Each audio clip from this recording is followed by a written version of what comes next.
In shadowed corners of literature lie the words of H.P. Lovecraft, chronicler of things best left buried.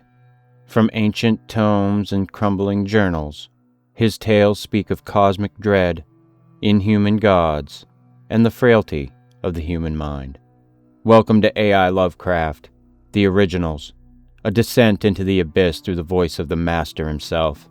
If you enjoy the following story, please like, subscribe, and leave a comment to let me know what you think.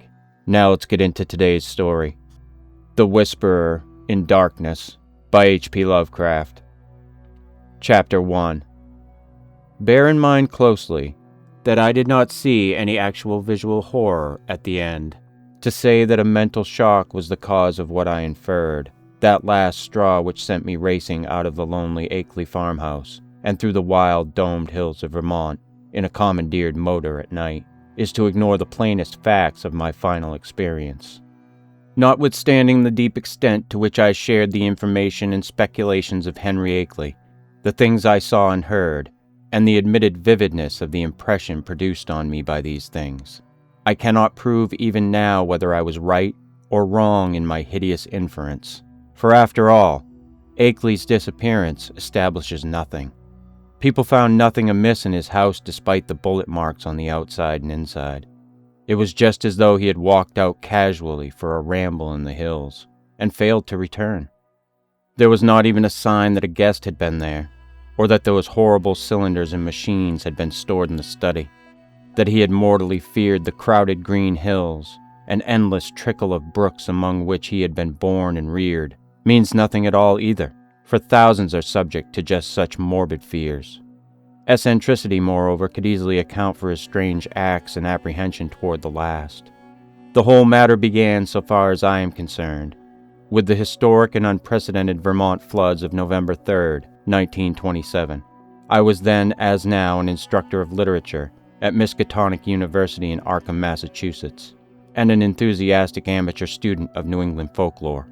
Shortly after the flood, amidst the varied reports of hardship, suffering, and organized relief which filled the press, there appeared certain odd stories of things found floating in some of the swollen rivers, so that many of my friends embarked on curious discussions and appealed to me to shed what light I could on the subject. I felt flattered at having my folklore study taken so seriously, and did what I could to belittle the wild, vague tales which seemed so clearly an outgrowth of old rustic superstitions. It amused me to find several persons of education who insisted that the stratum of obscure, distorted fact might underlie the rumors. The tales thus brought to my notice came mostly through newspaper cuttings, though one yarn had an oral source and was repeated to a friend of mine in a letter from his mother in Hardwick, Vermont. The type of thing described was essentially the same in all cases, though there seemed to be three separate instances involved. One connected with the Winooski River near Montpelier, another attached to the West River in Windham County beyond Newfane, and a third centering in the Pazumpsic in Caledonia County above Lyndonville. Of course, many of the stray items mentioned other instances, but on analysis they all seemed to boil down to these three. In each case, country folk reported seeing one or more very bizarre and disturbing objects in the surging waters that poured down from the unfrequented hills. And there was a widespread tendency to connect these sights with a primitive, half-forgotten cycle of whispered legend, which old people resurrected for the occasion. What people thought they saw were organic shapes, not quite like any they had ever seen before. Naturally, there were many human bodies washed along by the streams in that tragic period, but those who described these strange shapes felt quite sure that they were not human, despite some superficial resemblances in size and general outline. Nor, said the witnesses, could they have been any kind of animal known to Vermont. They were pinkish things about 5 feet long with crustaceous bodies bearing vast pairs of dorsal fins, or membranous wings, and several sets of articulated limbs, and with a sort of convoluted ellipsoid covered with multitudes of very short antennae, where a head would ordinarily be. It was really remarkable how closely the reports from different sources tended to coincide, though the wonder was lessened by the fact that the old legends, shared at one time throughout the hill country, furnished a morbidly vivid picture which might well have colored the imaginations of all the witnesses concerned. It was my conclusion that such witnesses, in every case naive and simple backwoods folk, had glimpsed the battered and bloated bodies of human beings or farm animals in the whirling currents, and had allowed the half-remembered folklore to invest these pitiful objects with fantastic attributes. The ancient folklore, while cloudy, evasive, and largely forgotten by the present generation, was of a highly singular character, and obviously reflected the influence of still earlier Indian tales. I knew it well, though I had never been in Vermont, through the exceedingly rare monograph of Eli Davenport, which embraces material orally obtained prior to 1839 among the oldest people of the state. This material, moreover, closely coincided with tales which I had personally heard from elderly rustics in the mountains of New Hampshire. Briefly summarized, it hinted at a hidden race of monstrous beings which lurked somewhere among the remoter hills, in the deep woods of the highest peaks, and the dark valleys where streams trickle from unknown sources. These beings were seldom glimpsed, but evidences of their presence were reported by those who had ventured farther than usual, up the slopes of certain mountains, or into certain deep, steep-sided gorges that even the wolves shunned. There were queer footprints or claw prints in the mud of brook margins and barren patches and curious circles of stones, with the grass around them worn away, which did not seem to have been placed or entirely shaped by nature. There were, too, certain caves of problematic depth in the sides of the hills, with mouths closed by boulders in a manner scarcely accidental, and with more than an average quota of the queer prints, leading both toward and away from them, if indeed the direction of these prints could be justly estimated. And worst of all, there were the things which adventurous people had seen very rarely in the twilight of the remotest valleys and the dense, perpendicular woods above the limits of normal hill climbing. It would have been less uncomfortable if the stray accounts of these things had not agreed so well. As it was, nearly all the rumors had several points in common, averring that the creatures were a sort of huge, light red crab with many pairs of legs, and with two great bat-like wings in the middle of the back. They sometimes walked on all their legs, and sometimes on the hindmost pair only, using the others to convey large objects of indeterminate nature. On one occasion they were spied in considerable numbers, a detachment of them wading along a shallow, woodland watercourse 3 abreast in evidently disciplined formation. Once a specimen was seen flying, launching itself from the top of a bald, lonely hill at night, and vanishing in the sky after its great flapping wings had been silhouetted an instant against the full moon.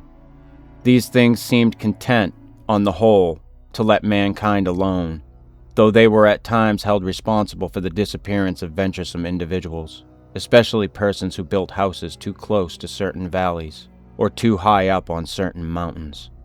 Many localities came to be known as inadvisable to settle in, the feeling persisting long after the cause was forgotten. People would look up at some of the neighboring mountain precipices with a shudder, even when not recalling how many settlers had been lost, and how many farmhouses burnt to ashes on the lower slopes of those grim, green sentinels. But while according to the earliest legends the creatures would appear to have harmed only those trespassing on their privacy, there were later accounts of their curiosity respecting men, and of their attempts to establish secret outposts in the human world. There were tales of the queer claw prints seen around farmhouse windows in the morning, and of occasional disappearances in regions outside the obviously haunted areas. Tales, besides, of buzzing voices in imitation of human speech, which made surprising offers to lone travelers on roads and cart paths in deep woods, and of children frightened out of their wits by things seen or heard, where the primal forest pressed close upon their dooryards. In the final layer of legends, the layer just preceding the decline of superstition and the abandonment of close contact with the dreaded places, there are shocked references to hermits and remote farmers who at some period of life appeared to have undergone a repellent mental change, and who were shunned and whispered about as mortals who had sold themselves to strange beings. In one of the northeastern counties, it seemed to be a fashion about 1800 to accuse eccentric and unpopular recluses of being allies or representatives of the abhorred things. As to what the things were, explanations naturally varied. The common name applied to them was Those ones, or the old ones, though other terms had a local and transient use. Perhaps the bulk of the Puritan settlers set them down bluntly as familiars of the devil, and made them a basis of odd theological speculation. Those with Celtic legendary in their heritage, mainly the Scotch-Irish element of New Hampshire, and their kindred who had settled in Vermont on Governor Wentworth's colonial grants, linked them vaguely with the malign fairies and little people of the bogs and raths, and protected themselves with scraps of incantation handed down through many generations. But the Indians had the most fantastic theories of all. While different tribal legends differed, there was a marked consensus of belief in certain vital particulars, it being unanimously agreed that the creatures were not native to this earth. The Pennacook myths, which were the most consistent and picturesque, taught that the winged ones came from the Great Bear in the sky, and had mines in our earthly hills whence they took a kind of stone they could not get on any other world. They did not live here, said the myths, but merely maintained outposts and flew back with vast cargoes of stone to their own stars in the north. They harmed only those earth people who got too near them or spied upon them. Animals shunned them through instinctive hatred, not because of being hunted. They could not eat the things and animals of earth, but brought their own food from the stars. It was bad to get near them, and sometimes young hunters who went into their hills never came back. It was not good either to listen to what they whispered at night in the forest with voices like a bee's that tried to be like the voices of men. They knew the speech of all kinds of men, Pennacooks, Hurons, men of the 5 nations, but did not seem to have or need any speech of their own. They talked with their heads, which changed color in different ways to mean different things. All the legendary, of course, white and Indian alike, died down during the 19th century except for occasional atavistical flare-ups. The ways of the Vermonters became settled, and once their habitual paths and dwellings were established according to a certain fixed plan, they remembered less and less what fears and avoidances had determined that plan, and even that there had been any fears or avoidances. Most people simply knew that certain hilly regions were considered as highly unhealthy, unprofitable, and generally unlucky to live in, and that the farther one kept from them, the better off one usually was. In time, the ruts of custom and economic interest became so deeply cut in approved places that there was no longer any reason for going outside them, and the haunted hills were left deserted by accident rather than by design. Save during infrequent local scares, only wonder-loving grandmothers and retrospective nonagerians ever whispered of beings dwelling in those hills, and even such whisperers admitted that there was not much to fear from those things now that they were used to the presence of houses and settlements, and now that human beings let their chosen territory severely alone. All this I had known from my reading, and from certain folk tales picked up in New Hampshire. Hence, when the flood time rumors began to appear, I could easily guess what imaginative background had evolved them. I took great pains to explain this to my friends, and was correspondingly amused when several contentious souls continued to insist on a possible element of truth in the reports. Such persons tried to point out that the early legends had a significant persistence in uniformity, and that the virtually unexplored nature of the Vermont hills made it unwise to be dogmatic about what might or might not dwell among them. Nor could they be silenced by my assurance that all the myths were of a well-known pattern common to most of mankind, and determined by early phases of imaginative experience, which always produced the same type of delusion. It was of no use to demonstrate to such opponents that the Vermont myths differed but little in essence from those universal legends of natural personification which filled the ancient world with fauns and dryads and satyrs, suggested the Kalakanzari of modern Greece, and gave to wild Wales and Ireland their dark hints of strange, small, and terrible hidden races of troglodytes and burrowers. No use either to point out that even more startlingly similar belief of the Nepalese hill tribes in the dreaded Migo, or abominable snowmen who lurk hideously amidst the ice and rock pinnacles of the Himalayan summits. When I brought up this evidence, my opponents turned it against me by claiming that it must imply some actual historicity for the ancient tales, that it must argue the real existence of some queer elder earth race, driven to hiding after the advent and dominance of mankind, which might very conceivably have survived in reduced numbers to relatively recent times, or even to the present. The more I laughed at such theories, the more these stubborn friends acerbated them, adding that even without the heritage of legend, the recent reports were too clear, consistent, detailed, and sanely prosaic in manner of telling to be completely ignored. 2 or 3 fanatical extremists went so far as to hint at possible meanings in the ancient Indian tales, which gave the hidden beings a non-terrestrial origin, citing the extravagant books of Charles Fort with their claims that voyagers from other worlds and outer space have often visited Earth. Most of my foes, however, were merely romanticists who insisted on trying to transfer to real life the fantastic lore of lurking little people made popular by the magnificent horror fiction of Arthur Machen. Chapter 2.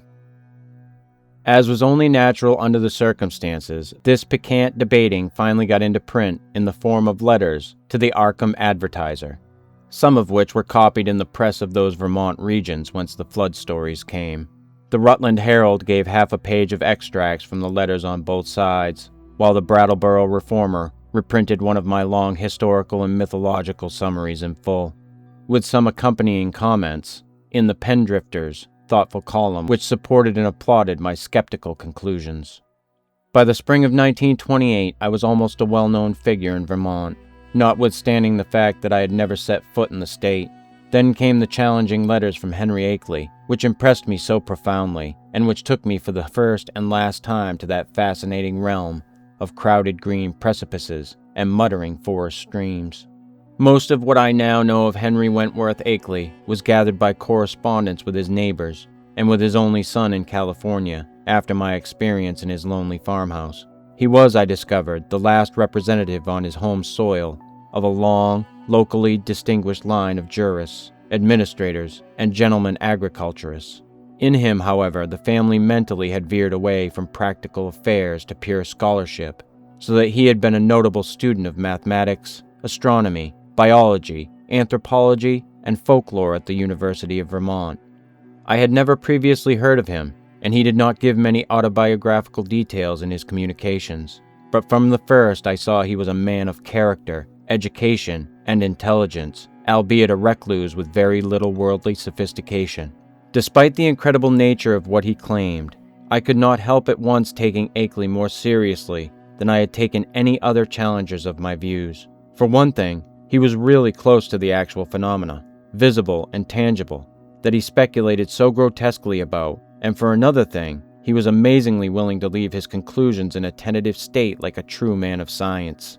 He had no personal preferences to advance, and was always guided by what he took to be solid evidence. Of course, I began by considering him mistaken, but gave him credit for being intelligently mistaken, and at no time did I emulate some of his friends in attributing his ideas, and his fear of the lonely green hills, to insanity. I could see that there was a great deal to the man, and knew that what he reported must surely come from strange circumstances deserving investigation, however little it might have to do with the fantastic causes he assigned. Later on, I received from him certain material proofs, which placed the matter on a somewhat different and bewilderingly bizarre basis. I cannot do better than transcribe in full, so far as is possible, the long letter in which Akeley introduced himself, and which forms such an important landmark in my own intellectual history. It is no longer in my possession, but my memory holds almost every word of its portentous message, and again I affirm my confidence in the sanity of the man who wrote it. Here is the text, a text which reached me in the cramped, archaic-looking scrawl of one who had obviously not mingled much with the world during his sedate, scholarly life. RFD No. 2, Townsend, Wyndham Co., Vermont, May 5, 1928. Albert N. Wilmarth, Esquire, 118 Salton Street, Arkham, Mass. My dear Sir, I have read with great interest the Brattleboro Reformer's reprint, April 23, 28, of your letter on the recent stories of strange bodies seen floating in our flooded streams last fall, and on the curious folklore they so well agree with. It is easy to see why an outlander would take the position you take, and even why Pendrifter agrees with you. That is the attitude generally taken by educated persons both in and out of Vermont, and was my own attitude as a young man. I am now 57. Before my studies, both general and in Davenport's book, led me to do some exploring in parts of the hills hereabouts not usually visited. I was directed towards such studies by the queer old tales I used to hear from elderly farmers of the more ignorant sort, but now I wish I had let the whole matter alone. I might say with all proper modesty that the subject of anthropology and folklore is by no means strange to me. I took a good deal of it at college, and am familiar with most of the standard authorities, such as Tyler, Lubbock, Fraser, Quatrefages, Murray, Osborne, Keith, Boulay, G. Eliot Smith, and so on. It is no news to me that tales of hidden races are as old as all mankind. I have seen the reprints of letters from you, and those arguing with you in the Rutland Herald, and guess I know about where your controversy stands at the present time. What I desire to say now is that I am afraid your adversaries are nearer right than yourself, even though all reasons seem to be on your side. They are nearer right than they realize themselves, for of course they go only by theory and cannot know what I know. If I knew as little of the matter as they, I would not feel justified in believing as they do. I would be wholly on your side. You can see that I am having a hard time getting to the point, probably because I really dread getting to the point. But the upshot of the matter is that I have certain evidence that monstrous things do indeed live in the woods on the high hills which nobody visits. I have not seen any of the things floating in the rivers as reported, but I have seen things like them under circumstances I dread to repeat. I have seen footprints, and of late have seen them nearer my own home. I live in the old Akeley place south of Townsend Village, on the side of Dark Mountain, than I dare tell you now. And I have overheard voices in the woods at certain points that I will not even begin to describe on paper. At one place I heard them so much that I took a phonograph there, with a dictaphone attachment and wax blank, and I shall try to arrange to have you hear the record I got. I have run it on the machine for some of the old people up here, and one of the voices had nearly scared them paralyzed by reason of its likeness to a certain voice, that buzzing voice in the woods which Davenport mentions, that their grandmothers have told them about and mimicked for them. I know what most people think of a man who tells about hearing voices, but before you draw conclusions, just listen to this record and ask some of the older backwoods people what they think of it. If you can account for it normally, very well, but there must be something behind it. Ex nihilo, nihil fit. You know. Now my object in writing you is not to start an argument, but to give you information which I think a man of your tastes will find deeply interesting. This is private. Publicly I am on your side, for certain things shew me that it does not do for people to know too much about these matters. My own studies are now wholly private, and I would not think of saying anything to attract people's attention and cause them to visit the places I have explored. It is true, terribly true, that there are non-human creatures watching us all the time, with spies among us gathering information. It is from a wretched man who, if he was sane, as I think he was one of those spies, that I got a large part of my clues to the matter. He later killed himself, but I have reason to think there are others now. The things come from another planet, being able to live in interstellar space and fly through it on clumsy, powerful wings which have a way of resisting the ether, but which are too poor at steering to be of much use in helping them about on Earth. I will tell you about this later if you do not dismiss me at once as a madman. They come here to get metals from mines that go deep under the hills, and I think I know where they come from. They will not hurt us if we let them alone, but no one can say what will happen if we get too curious about them. Of course, a good army of men could wipe out their mining colony. That is what they are afraid of. But if that happened, more would come from outside, any number of them. They could easily conquer the earth, but have not tried so far because they have not needed to. They would rather leave things as they are to save bother. I think they mean to get rid of me because of what I have discovered. There is a great black stone with unknown hieroglyphics half worn away, which I have found in the woods on Round Hill, east of here. And after I took it home, everything became different. If they think I suspect too much, they will either kill me or take me off the earth to where they come from. They like to take away men of learning once in a while, to keep informed of the state of things in the human world. This leads me to my secondary purpose in addressing you, namely, to urge you to hush up the present debate rather than give it more publicity. People must be kept away from these hills, and in order to effect this, their curiosity ought not to be aroused any further. Heaven knows there is peril enough anyway, with promoters and real estate men flooding Vermont with herds of summer people to overrun the wild places and cover the hills with cheap bungalows. I shall welcome further communication with you, and shall try to send you that phonograph record in black stone. which is so worn that photographs don't shew much, by expressing if you are willing. I say try because I think those creatures have a way of tampering with things around here. There is a sullen, furtive fellow named Brown on a farm near the village, who I think is their spy. Little by little, they are trying to cut me off from our world because I know too much about their world. They have the most amazing way of finding out what I do. You may not even get this letter. I think I shall have to leave this part of the country and go to live with my son in San Diego, California if things get any worse. But it is not easy to give up the place you were born in, and where your family has lived for 6 generations. Also, I would hardly dare sell this house to anybody now that the creatures have taken notice of it. They seem to be trying to get the black stone back and destroy the phonograph record, but I shall not let them if I can help it.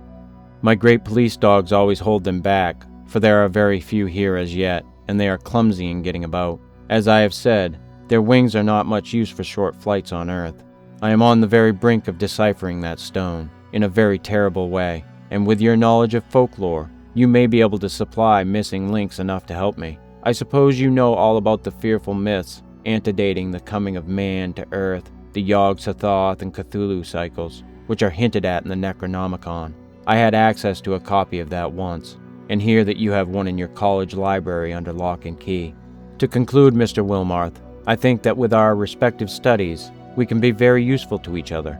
I don't wish to put you in any peril, and suppose I ought to warn you that possession of the stone and the record won't be very safe, but I think you will find any risks worth running for the sake of knowledge. I will drive down to Newfane or Brattleboro to send whatever you authorize me to send, for the express offices there are more to be trusted. I might say that I live quite alone now, since I can't keep hired help anymore. They won't stay because of the things that try to get near the house at night, and that keep the dogs barking continually. I am glad I didn't get as deep as this into the business while my wife was alive, for it would have driven her mad. Hoping that I am not bothering you unduly, and that you will decide to get in touch with me rather than throw this letter into the wastebasket as a madman's raving. I am, yours very truly, Henry W. Akeley.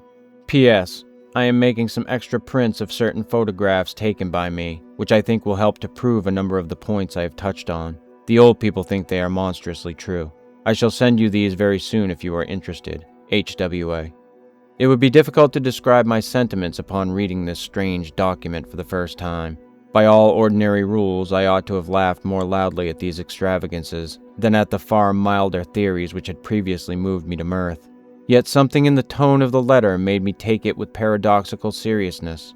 Not that I believed for a moment in the hidden race from the stars which my correspondent spoke of, but that, after some grave preliminary doubts, I grew to feel oddly sure of his sanity and sincerity, and of his confrontation by some genuine, though singular and abnormal phenomenon, which he could not explain except in this imaginative way. It could not be as he thought it, I reflected, yet on the other hand it could not be otherwise than worthy of investigation. The man seemed unduly excited and alarmed about something, but it was hard to think that all cause was lacking. He was so specific and logical in certain ways, and after all, his yarn did fit in so perplexingly well with some of the old myths, even the wildest Indian legends. That he had really overheard disturbing voices in the hills, and had really found the black stone he spoke about, was wholly possible despite the crazy inferences he had made. Inferences, probably suggested by the man who had claimed to be a spy of the outer beings, and had later killed himself. It was easy to deduce that this man must have been wholly insane, but that he probably had a streak of perverse outward logic which made the naive Akeley, already prepared for such things by his folklore studies, believe his tale. As for the latest developments, it appeared from his inability to keep hired help that Akeley's humbler rustic neighbors were as convinced as he that his house was besieged by uncanny things at night. The dogs really barked, too. And then the matter of that phonograph record, which I could not but believe he had obtained in the way he said. It must mean something, whether animal noises deceptively like human speech, or the speech of some hidden night-haunting human being decayed to a state not much above that of lower animals. From this my thoughts went back to the black hieroglyphed stone, and to speculations upon what it might mean. Then, too, what of the photographs which Akeley said he was about to send, and which the old people had found so convincingly terrible? As I reread the cramped handwriting, I felt as never before that my credulous opponents might have more on their side than I had conceded. After all, there might be some queer and perhaps hereditarily misshapen outcasts in those shunned hills, even though no such race of star-born monsters as folklore claimed. And if there were, then the presence of strange bodies in the flooded streams would not be wholly beyond belief. Was it too presumptuous to suppose that both the old legends and the recent reports had this much of reality behind them? But even as I harbored these doubts, I felt ashamed that so fantastic a piece of bizarrerie as Henry Akeley's wild letter had brought them up. In the end, I answered Akeley's letter, adopting a tone of friendly interest and soliciting further particulars. His reply came almost by return mail and contained, true to promise, a number of Kodak views of scenes and objects illustrating what he had to tell. Glancing at these pictures as I took them from the envelope, I felt a curious sense of fright and nearness to forbidden things, for in spite of the vagueness of most of them, they had a damnably suggestive power, which was intensified by the fact of their being genuine photographs, actual optical links with what they portrayed, and the product of an impersonal transmitting process without prejudice, fallibility, or mendacity. The more I looked at them, the more I saw that my serious estimate of Akeley and his story had not been unjustified. Certainly, these pictures carried conclusive evidence of something in the Vermont hills, which was at least vastly outside the radius of our common knowledge and belief. The worst thing of all was the footprint, a view taken where the sun shone on a mud patch somewhere in a deserted upland. This was no cheaply counterfeited thing, I could see at a glance, for the sharply defined pebbles and grass blades in the field of vision gave a clear index of scale and left no possibility of a tricky double exposure. I have called the thing a footprint, but claw print would be a better term. Even now I can scarcely describe it save to say that it was hideously crab-like, and that there seemed to be some ambiguity about its direction. It was not a very deep or fresh print, but it seemed to be about the size of an average man's foot. From a central pad, pairs of saw-toothed nippers projected in opposite directions, quite baffling as to function, if indeed the whole object were exclusively an organ of locomotion. Another photograph, evidently a time exposure taken in deep shadow, was of the mouth of a woodland cave, with a boulder of rounded regularity choking the aperture. On the bare ground in front of it, one could just discern a dense network of curious tracks, and when I studied the picture with a magnifier, I felt uneasily sure that the tracks were like the one in the other view. A third picture shewed a druid-like circle on standing stones on the summit of a wild hill. Around the cryptic circle the grass was very much beaten down and worn away, though I could not detect any footprints even with the glass. The extreme remoteness of the place was apparent from the veritable sea of tenantless mountains, which formed the background and stretched away toward a misty horizon. But if the most disturbing of all the views was that of the footprint, the most curiously suggestive was that of the great black stone found in the Round Hill woods. Akeley had photographed it on what was evidently his study table, for I could see rows of books and a bust of Milton in the background. The thing, as nearly as one might guess, had faced the camera vertically, with a somewhat irregularly curved surface of 1 by 2 feet. But to say anything definite about the surface or about the general shape of the whole mass almost defies the power of language. What outlandish geometrical principles had guided its cutting? For artificially cut it surely was. I could not even begin to guess. And never before had I seen anything which struck me as so strangely and unmistakably alien to this world. Of the hieroglyphics on the surface I could discern very few, but one or two that I did see gave me rather a shock. Of course they might be fraudulent, for others besides myself had read the monstrous and abhorred Necronomicon of the mad Arab, Abdul Alzared, but it nevertheless made me shiver to recognize certain ideographs which study had taught me to link with the most blood-curdling and blasphemous whispers of things that had had a kind of mad half-existence before the Earth and the other inner worlds of the solar system were made. Of the 5 remaining pictures, 3 were of swamp and hill scenes, which seemed to bear traces of hidden and unwholesome tenancy. Another was of a queer mark in the ground very near Akeley's house, which he said he had photographed the morning after a night on which the dogs had barked more violently than usual. It was very blurred, and one could really draw no certain conclusions from it, but it did seem fiendishly like that other mark or claw print photographed on the deserted upland. The final picture was of the Akeley place itself, a trim white house of 2 stories and attic, about 1.25 centuries old, and with a well-kept lawn and stone-bordered path leading up to a tastefully carved Georgian doorway. There were several huge police dogs on the lawn, squatting near a pleasant-faced man with a close-cropped gray beard whom I took to be Akeley himself, his own photographer, one might infer from the tube-connected bulb in his right hand. From the pictures I turned to the bulky, closely written letter itself, and for the next 3 hours was immersed in a gulf of unutterable horror.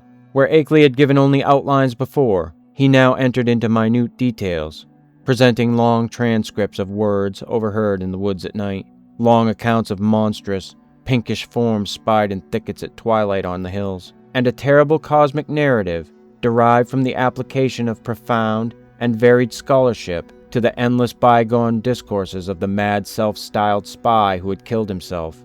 I found myself faced by names and terms that I had heard elsewhere in the most hideous of connections: Yugoth, Great Cthulhu, Sathwoga, Yog-Sothoth, Rylia, Nyarlathotep, Azathoth, Hastur, Yian, Lang, the Lake of Hali, Bethmura, the Yellow Sign, Lemur Cthulhos, Bran, and the Magnum Innominandum, and was drawn back through the nameless eons and inconceivable dimensions to worlds of elder, outer entity at which the crazed author of the Necronomicon had only guessed in the vaguest way.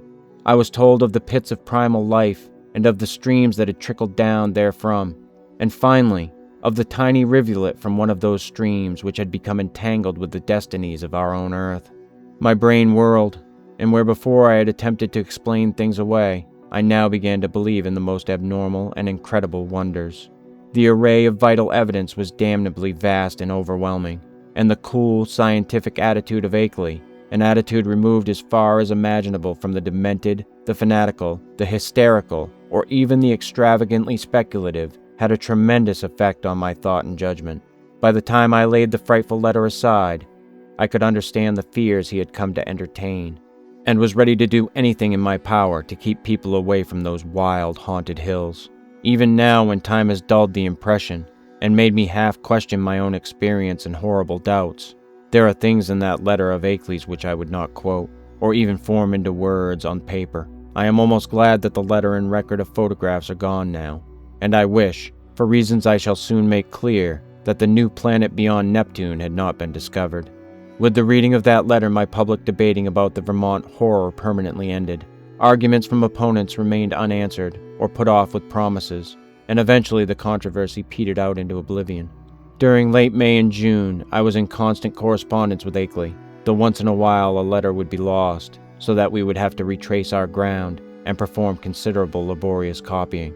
What we were trying to do as a whole was to compare notes in matters of obscure mythological scholarship and arrive at a clearer correlation of the Vermont horrors with the general body of primitive world legend. For one thing, we virtually decided that these morbidities and the hellish Himalayan Migo were one and the same order of incarnated nightmare. There were also absorbing zoological conjectures, which I would have referred to Professor Dexter in my own college but for Akeley's imperative command to tell no one of the matter before us. If I seem to disobey that command now, it is only because I think that at this stage a warning about those farther Vermont hills, and about those Himalayan peaks which bold explorers are more and more determined to ascend, is more conducive to public safety than silence would be. One specific thing we were leading up to was a deciphering of the hieroglyphics on that infamous black stone, a deciphering which might well place us in possession of secrets deeper and more dizzying than any formerly known to man. Chapter 3. Toward the end of June, the phonograph record came, shipped from Brattleboro since Akeley was unwilling to trust conditions on the branch line north of there. He had begun to feel an increased sense of espionage aggravated by the loss of some of our letters, and said much about the insidious deeds of certain men whom he considered tools and agents of the hidden beings. Most of all, he suspected the surly farmer Walter Brown, who lived alone on a run-down hillside place near the deep woods, and who was often seen loafing around corners in Brattleboro, Bellows Falls, Newfane, and South Londonderry in the most inexplicable and seemingly unmotivated way. Brown's voice, he felt convinced, was one of those he had overheard on a certain occasion in a very terrible conversation, and he had once found a footprint or claw print near Brown's house which might possess the most ominous significance. It had been curiously near some of Brown's own footprints that faced toward it. So the record was shipped from Brattleboro, whither Akeley drove in his Ford car along the lonely Vermont back roads. He confessed in an accompanying note that he was beginning to be afraid of those roads, and that he would not even go into Townsend for supplies now except in broad daylight. It did not pay, he repeated again and again, to know too much unless one were very remote from those silent and problematical hills. He would be going to California pretty soon to live with his son, though it was hard to leave a place where all one's memories and ancestral feelings centered. Before trying the record on the commercial machine, which I borrowed from the college administration building, I carefully went over all the explanatory matter in Akeley's various letters.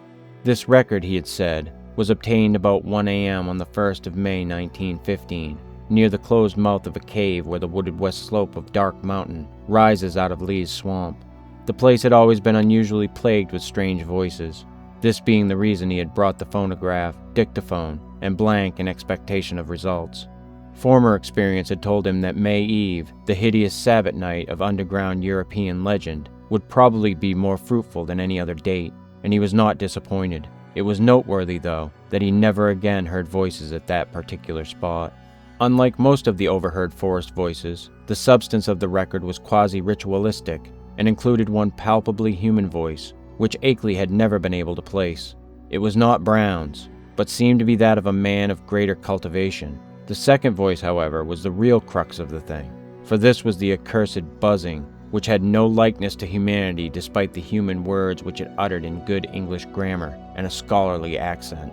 The recording phonograph and dictaphone had not worked uniformly well, and had of course been at a great disadvantage because of the remote and muffled nature of the overheard ritual, so that the actual speech secured was very fragmentary. Akeley had given me a transcript of what he believed the spoken words to be, and I glanced through this again as I prepared the machine for action. The text was darkly mysterious rather than openly horrible, though a knowledge of its origin and manner of gathering gave it all the associative horror which any words could well possess. I will present it here in full as I remember it, and I am fairly confident that I know it correctly by heart, not only from reading the transcript, but from playing the record itself over and over again. It is not a thing which one might readily forget. Indistinguishable sounds. A cultivated male human voice. Is the Lord of the woods, even to, and the gifts of the men of Lang, so from the wells of night to the gulfs of space, and from the gulfs of space to the wells of night, ever the praises of great Cthulhu, of Sathuoga, and of him who is not to be named, ever their praises, and abundance to the black goat of the woods, Yah, Shub Nigurath, the goat with 1,000 young. A buzzing imitation of human speech. Yah, Shub Nigurath, the black goat of the woods with 1,000 young. Human voice. And it has come to pass that the Lord of the woods, being 7 and 9 down the onyx steps, tributes to him in the gulf, Azathoth, he of whom thou hast taught us marvels, on the wings of night out beyond space, out beyond to that whereof Yuggoth is the youngest child, rolling alone in the black ether at the rim. Buzzing voice. Go out among men and find the ways thereof, that he in the gulf may know. To Nyarlathotep, mighty messenger, must all things be told, and he shall put on the semblance of men, the waxen mask and the robe that hides, and come down from the world of 7 suns to mock. Human voice. Nyarlathotep, great messenger, bringer of strange joy to Yuggoth through the void, father of the 1,000,000 favored ones, stalker among, speech cut off by end of record. Such were the words for which I was to listen when I started the phonograph. It was with a trace of genuine dread and reluctance that I pressed the lever and heard the preliminary scratching of the sapphire point, and I was glad that the first faint, fragmentary words were in a human voice, a mellow, educated voice which seemed vaguely Bostonian in accent, and which was certainly not that of any native of the Vermont hills. As I listened to the tantalizingly feeble rendering, I seemed to find the speech identical with Akeley's carefully prepared transcript. On it, chanted in that mellow Bostonian voice, Yah, Shub Nigurath, the goat with 1,000 young. And then I heard the other voice. To this hour I shudder retrospectively when I think of how it struck me, prepared though I was by Akeley's accounts. Those to whom I have since described the record profess to find nothing but cheap imposture or madness in it. But could they have heard the accursed thing itself, or read the bulk of Akeley's correspondence, especially that terrible and encyclopedic second letter, I know they would think differently. It is, after all, a tremendous pity that I did not disobey Akeley and play the record for others. A tremendous pity, too, that all of his letters were lost. To me, with my first-hand impression of the actual sounds, and with my knowledge of the background and surrounding circumstances, the voice was a monstrous thing. It swiftly followed the human voice in ritualistic response. But in my imagination it was a morbid echo, winging its way across unimaginable abysses from unimaginable outer hells. It is more than 2 years now since I last ran off that blasphemous waxen cylinder, but at this moment and all other moments, I can still hear that feeble, fiendish buzzing as it reached me for the first time. "Yeah, Shub-Niggurath, the black goat of the woods with 1,000 young." But though that voice is always in my ears, I have not even yet been able to analyze it well enough for a graphic description.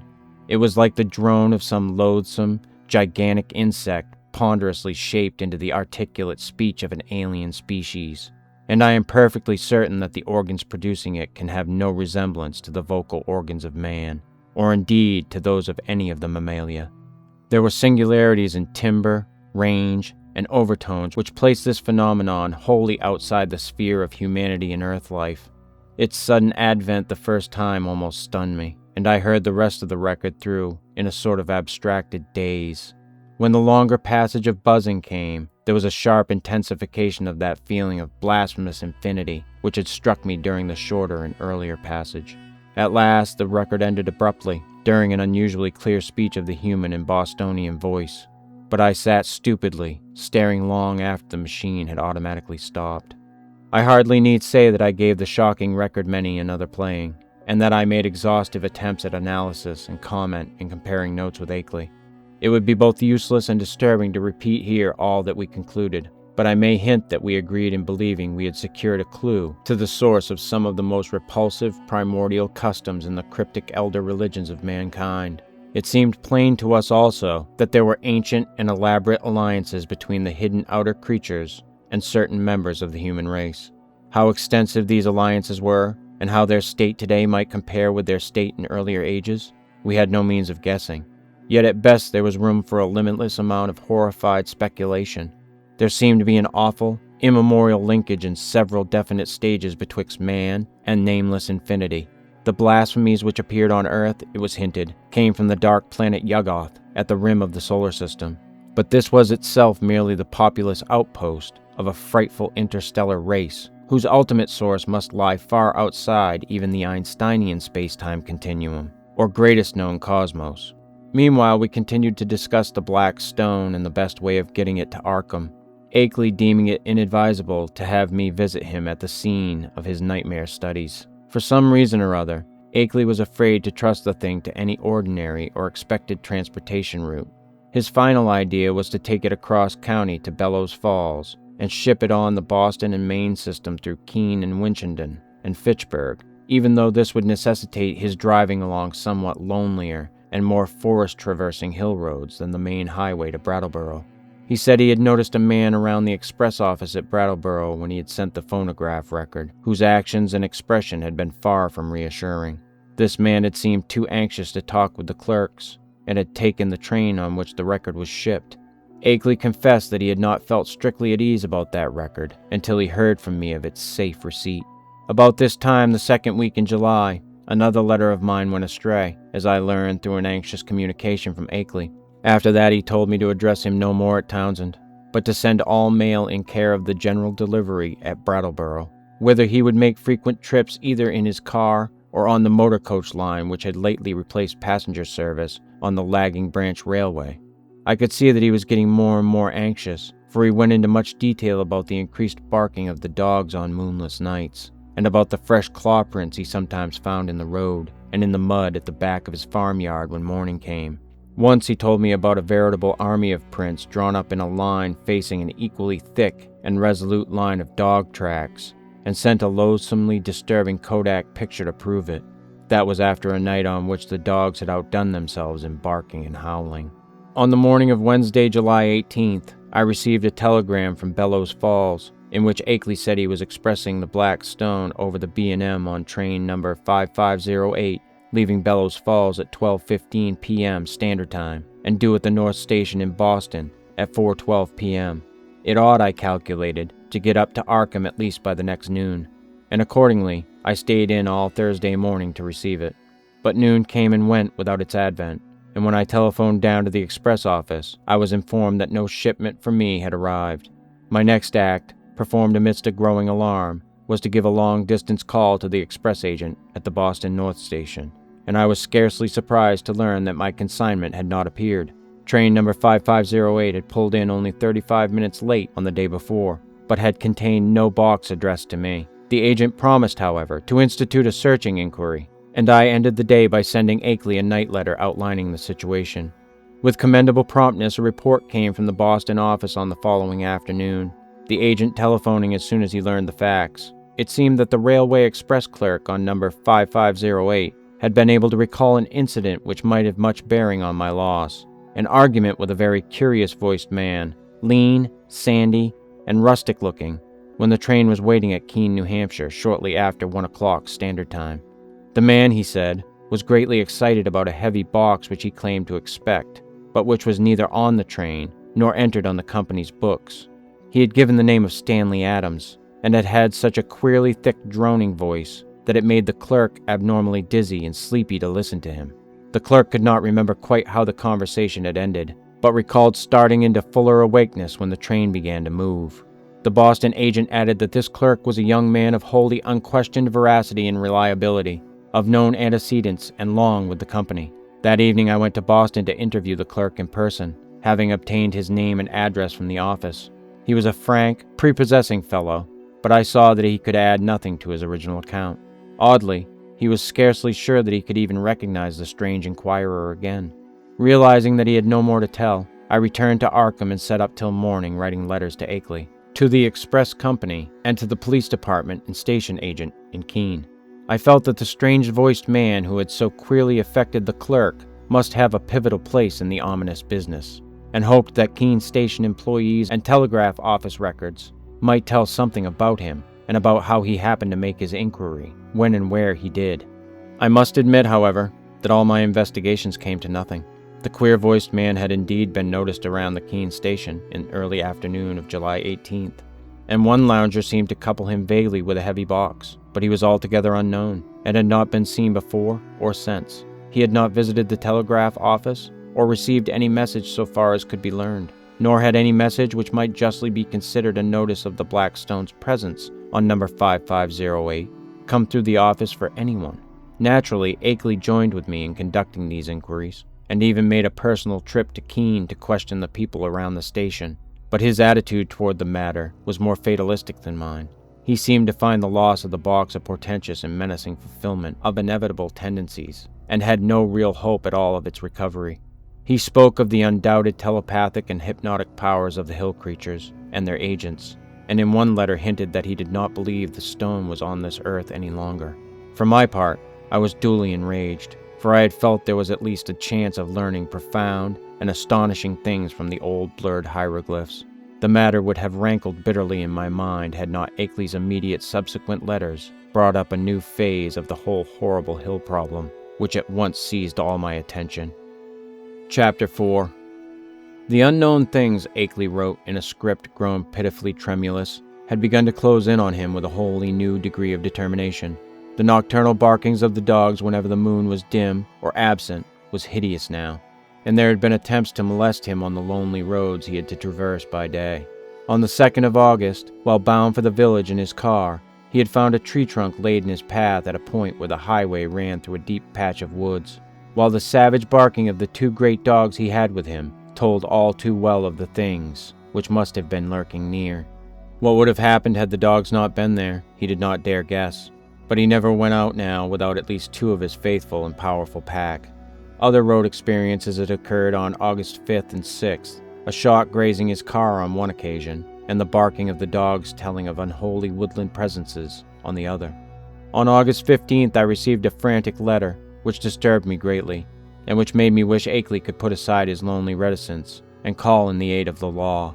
There had been frightful happenings on the night of the 12th and 13th. Bullets flying outside the farmhouse, and 3 of the 12 great dogs being found shot dead in the morning. There were myriad of claw prints in the road, with the human prints of Walter Brown among them. Akeley had started to telephone Brattleboro for more dogs, but the wire had gone dead before he had a chance to say much. Later he went to Brattleboro in his car, and learned there that linemen had found the main telephone cable neatly cut at a point where it ran through the deserted hills north of Newfane. But he was about to start home with 4 fine new dogs, and several cases of ammunition for his big game repeating rifle. The letter was written at the post office in Brattleboro, and came through to me without delay. My attitude toward the matter was by this time quickly slipping from a scientific to an alarmedly personal one. I was afraid for Akeley in his remote, lonely farmhouse, and half afraid for myself because of my now definite connection with the strange hill problem. The thing was reaching out, so would it suck me in and engulf me? In replying to his letter, I urged him to seek help, and hinted that I might take action myself if he did not. I spoke of visiting Vermont in person in spite of his wishes, and of helping him explain the situation to the proper authorities. In return, however, I received only a telegram from Bellows Falls which read thus: "Appreciate your position but can do nothing. Take no action yourself, for it could only harm both. Wait for explanation. Henry Akeley." But the affair was steadily deepening. Upon my replying to the telegram, I received a shaky note from Akeley with the astonishing news that he had not only never sent the wire, but had not received the letter from me to which it was an obvious reply.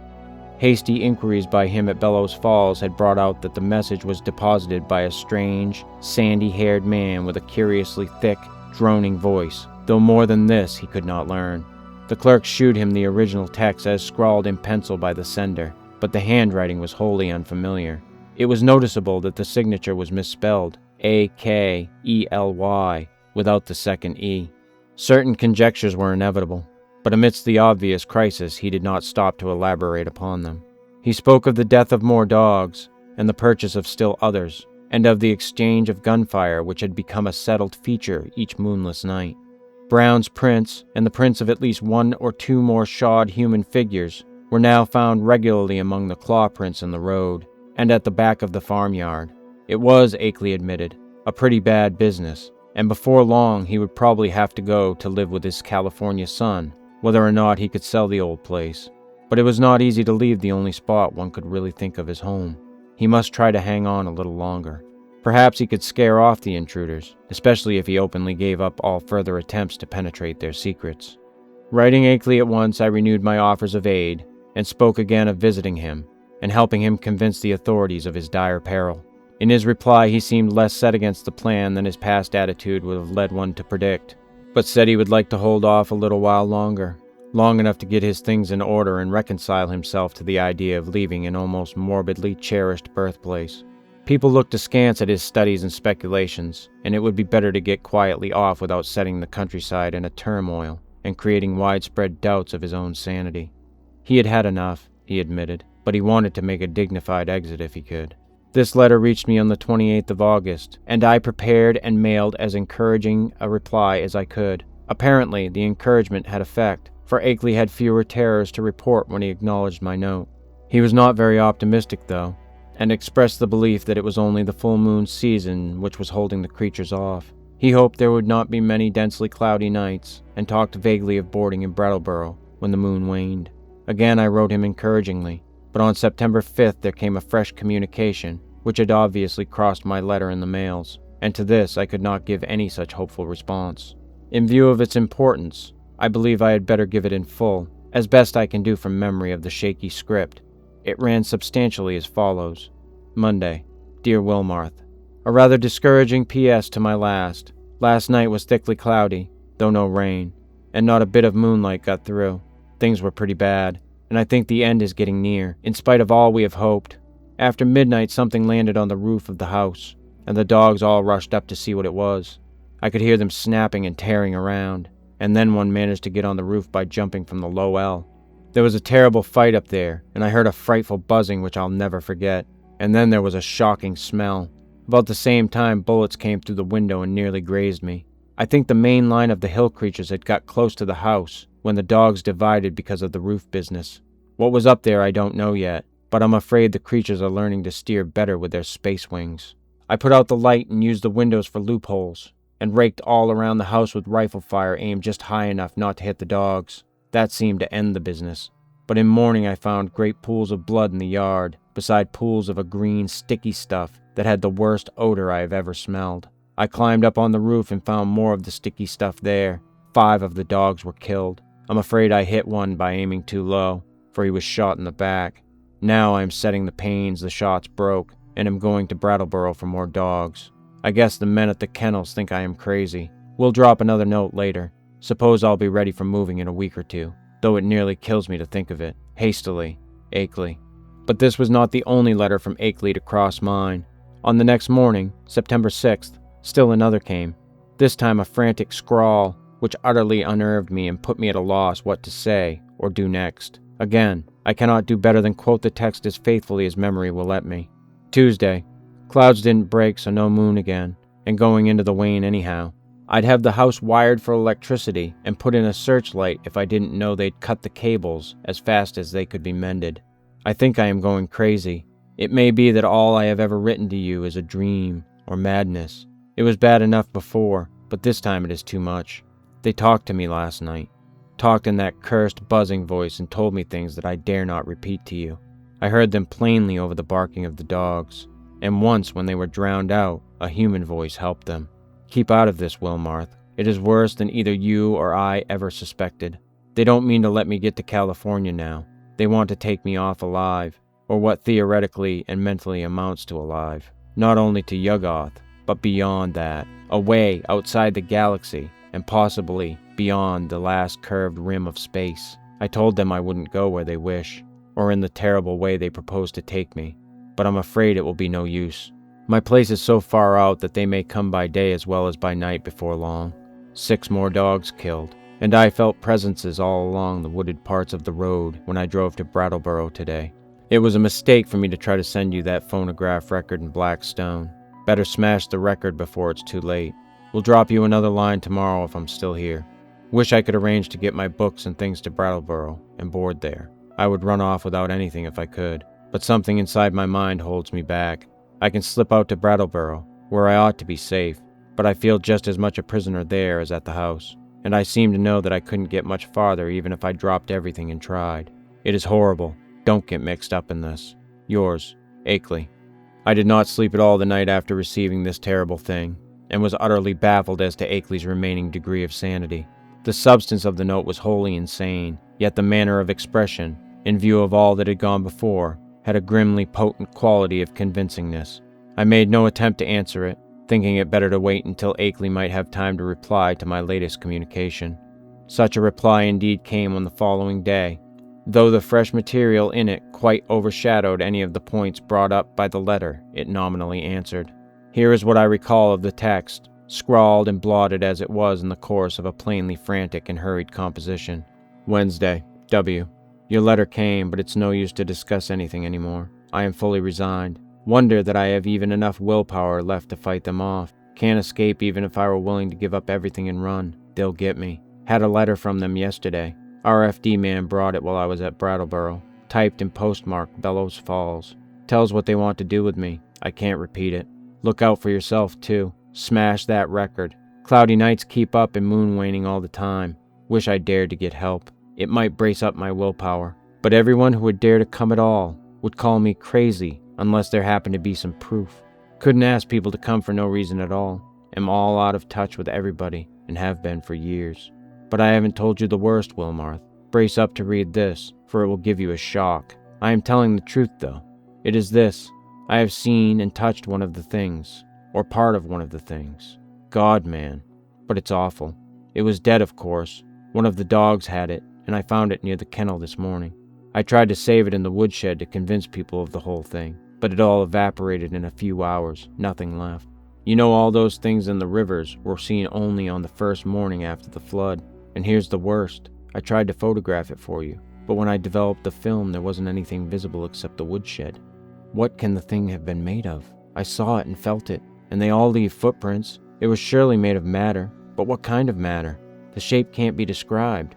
It was a great crab with a lot of pyramided fleshy rings or knots of thick, ropey stuff covered with feelers where a man's head would be. That green, sicky stuff is its blood or juice, and there are more of them due on Earth any minute. Walter Brown is missing, hasn't been seen loafing around any of his usual corners in the villages hereabouts. I must have got him with one of my shots, though the creatures always seem to try to take their dead and wounded away. Got into town this afternoon without any trouble, but I'm afraid they're beginning to hold off because they're sure of me. I'm writing this in Brattleboro, P.O. This may be goodbye. If it is, write my son George Goodenough Akeley, 176 Pleasant Street, San Diego, California. But don't come up here. Write the boy if you don't hear from me in a week, and watch the papers for news. I'm going to play my last 2 cards now, if I have the willpower left. First, to try poison gas on the things. I've got the right chemicals and have fixed up masks for myself and the dogs. And then if that doesn't work, tell the sheriff. They can lock me in a madhouse if they want to. It'll be better than what the other creatures would do. Perhaps I can get them to pay attention to the prints around the house. They are faint, but I can find them every morning. Suppose, though, police would say I faked them somehow, for they all think I'm a queer character. Must try to have a state policeman spend a night here and see for himself, though it would be just like the creatures to learn about it and hold off that night. They cut my wires whenever I try to telephone in the night. The linemen think it is very queer, and may testify for me if they don't go and imagine I cut them myself. I haven't tried to keep them repaired for over a week now. I could get some of the ignorant people to testify for me about the reality of the horrors. But everybody laughs at what they say, and anyway, they have shunned my place for so long that they don't know any of the new events. You couldn't get one of those run-down farmers to come within a mile of my house for love or money. The mail carrier hears what they say and jokes me about it. God, if I only dared tell him how real it is. I think I'll try to get him to notice the prints, but he comes in the afternoon, and they're usually gone by that time. If I kept one by setting a box or a pan over it, he'd think surely it was a fake or joke. Wish I hadn't gotten to be such a hermit, so folks don't drop around as they used to. I've never dared shoe the Black Stone or the Kodak pictures, or play that record, to anybody but the ignorant people. The others would say I faked the whole business and do nothing but laugh. But I may yet try shoeing the pictures. They give those claw prints clearly, even if the things that made them can't be photographed. What a shame nobody else saw that thing this morning before it went to nothing. But I don't know as I care. After what I've been through, a madhouse is as good a place as any.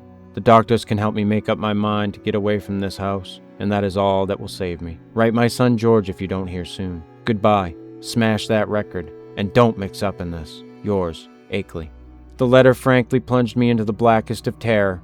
I did not know what to say in answer, but scratched off some incoherent words of advice and encouragement and sent them by registered mail. I recall urging Akeley to move to Brattleboro at once and place himself under the protection of authorities, adding that I would come to that town with the phonograph record and help convince the courts of his sanity. It was time, too, I think I wrote, to alarm the people generally against this thing in their midst. It will be observed that at this moment of stress, my own belief in all Akeley had told and claimed was virtually complete, though I did think his failure to get a picture of the dead monster was due not to any freak of nature, but to some excited slip of his own. Chapter 5. Then, apparently crossing my incoherent note and reaching me Saturday afternoon, September 8th, came that curiously different and calming letter, neatly typed on a new machine, that strange letter of reassurance and invitation which must have marked so prodigious a transition in the whole nightmare drama of the Lonely Hills. Again, I will quote from memory, seeking for special reasons to preserve as much of the flavor of the style as I can. It was postmarked Bellows Falls, and the signature as well as the body of the letter was typed, as is frequent with beginners in typing. The text, though, was marvelously accurate for a tyro's work, and I concluded that Akeley must have used a machine at some previous period, perhaps in college. To say that the letter relieved me would be only fair, yet beneath my relief lay a substratum of uneasiness. If Akeley had been sane in his terror, was he now sane in his deliverance? And the sort of improved rapport mentioned, what was it? The entire thing implied such a diametrical reversal of Akeley's previous attitude. But here is the substance of the text, carefully transcribed from a memory in which I take some pride. Townsend, Vermont, Thursday, September 6, 1928. My dear Wilmarth, it gives me great pleasure to be able to set you at rest regarding all the silly things I've been writing you. I say silly, although by that I mean my frightened attitude rather than my descriptions of certain phenomena. Those phenomena are real and important enough, My mistake had been in establishing an anomalous attitude toward them. I think I mentioned that my strange visitors were beginning to communicate with me, and to attempt such communication.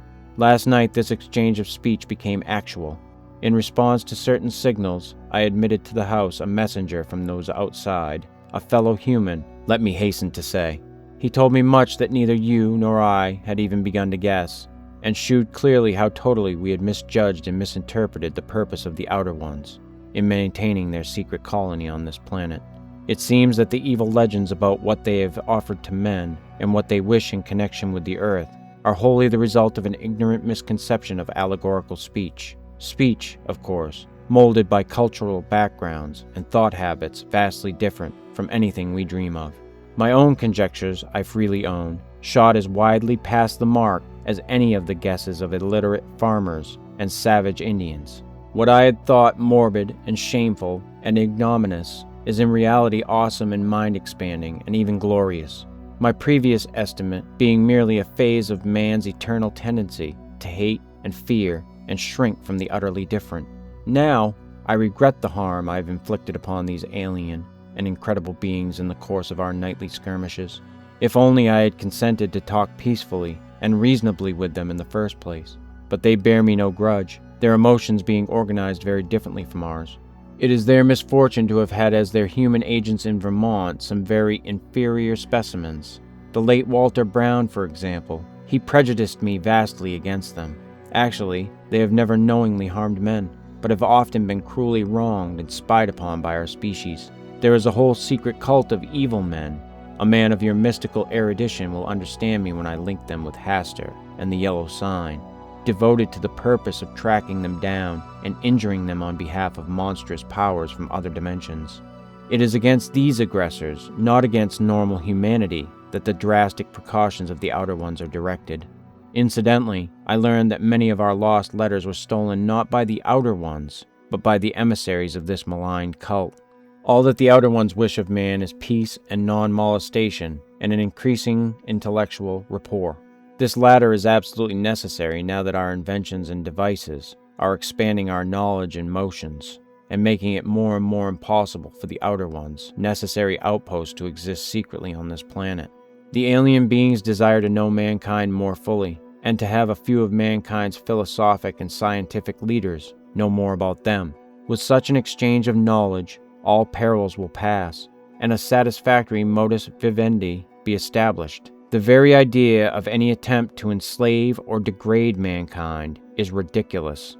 As a beginning of this improved rapport, the Outer Ones have naturally chosen me, whose knowledge of them is already so considerable, as their primary interpreter on Earth. Much was told me last night, facts of the most stupendous and vista-opening nature, and more will be subsequently communicated to me both orally and in writing. I shall not be called upon to make any trip outside just yet, though I shall probably wish to do so later on, employing special means and transcending everything which we have hitherto been accustomed to regard as human experience. My house will be besieged no longer. Everything has reverted to normal, and the dogs will have no further occupation. In place of terror, I have been given a rich boon of knowledge and intellectual adventure which few other mortals have ever shared. The outer beings are perhaps the most marvelous organic things in or beyond all space and time, members of a cosmos-wide race of which all other life forms are merely degenerate variants. They are more vegetable than animal, if these terms can be applied to the sort of matter composing them, and have a somewhat fungoid structure, though the presence of a chlorophyll-like substance and a very singular nutritive system differentiate them altogether from true cormophytic fungi. Indeed, the type is composed of a form of matter totally alien to our part of space, with electrons having a wholly different vibration rate. That is why the beings cannot be photographed on the ordinary camera films and plates of our known universe, even though our eyes can see them. With proper knowledge, however, any good chemist could make a photographic emulsion, which would record their images. The genus is unique in its ability to traverse the heatless and airless interstellar void in full corporeal form, and some of its variants cannot do this without mechanical aid or curious surgical transpositions. Only a few of the species have the ether-resisting wings characteristic of the Vermont variety. Those inhabiting certain remote peaks in the Old World were brought in other ways. Their external resemblance to animal life and to the sort of structure we understand as material is a matter of parallel evolution rather than of close kinship. Their brain capacity exceeds that of any other surviving life form, although the winged types of our hill country are by no means the most highly developed. Telepathy is their usual means of discourse, though they have rudimentary vocal organs which, after a slight operation, for surgery is an incredibly expert and everyday thing among them, can roughly duplicate the speech of such types of organisms as still use speech. Their main immediate abode is a still undiscovered and almost lightless planet at the very edge of our solar system, beyond Neptune, and the ninth in distance from the Sun. It is, as we have inferred, the object mystically hinted at as Yuggoth in certain ancient and forbidden writings, and it will soon be the scene of a strange focusing of thought upon our world, in an effort to facilitate mental rapport. I would not be surprised if astronomers became sufficiently sensitive to these thought currents to discover Yuggoth when the outer ones wish them to do so. But Yuggoth, of course, is only the stepping stone. The main body of the beings inhabits strangely organized abysses wholly beyond the utmost reach of any human imagination. The space-time globule, which we recognize as the totality of all cosmic entity, is only an atom in the genuine infinity which is theirs. And as much of this infinity as any human brain can hold is eventually to be opened up to me, as it has been to not more than 50 other men since the human race has existed. You will probably call this raving at first, Wilmarth, but in time you will appreciate the titanic opportunity I have stumbled upon. I want you to share as much of it as is possible, and to that end must tell you thousands of things that won't go on paper.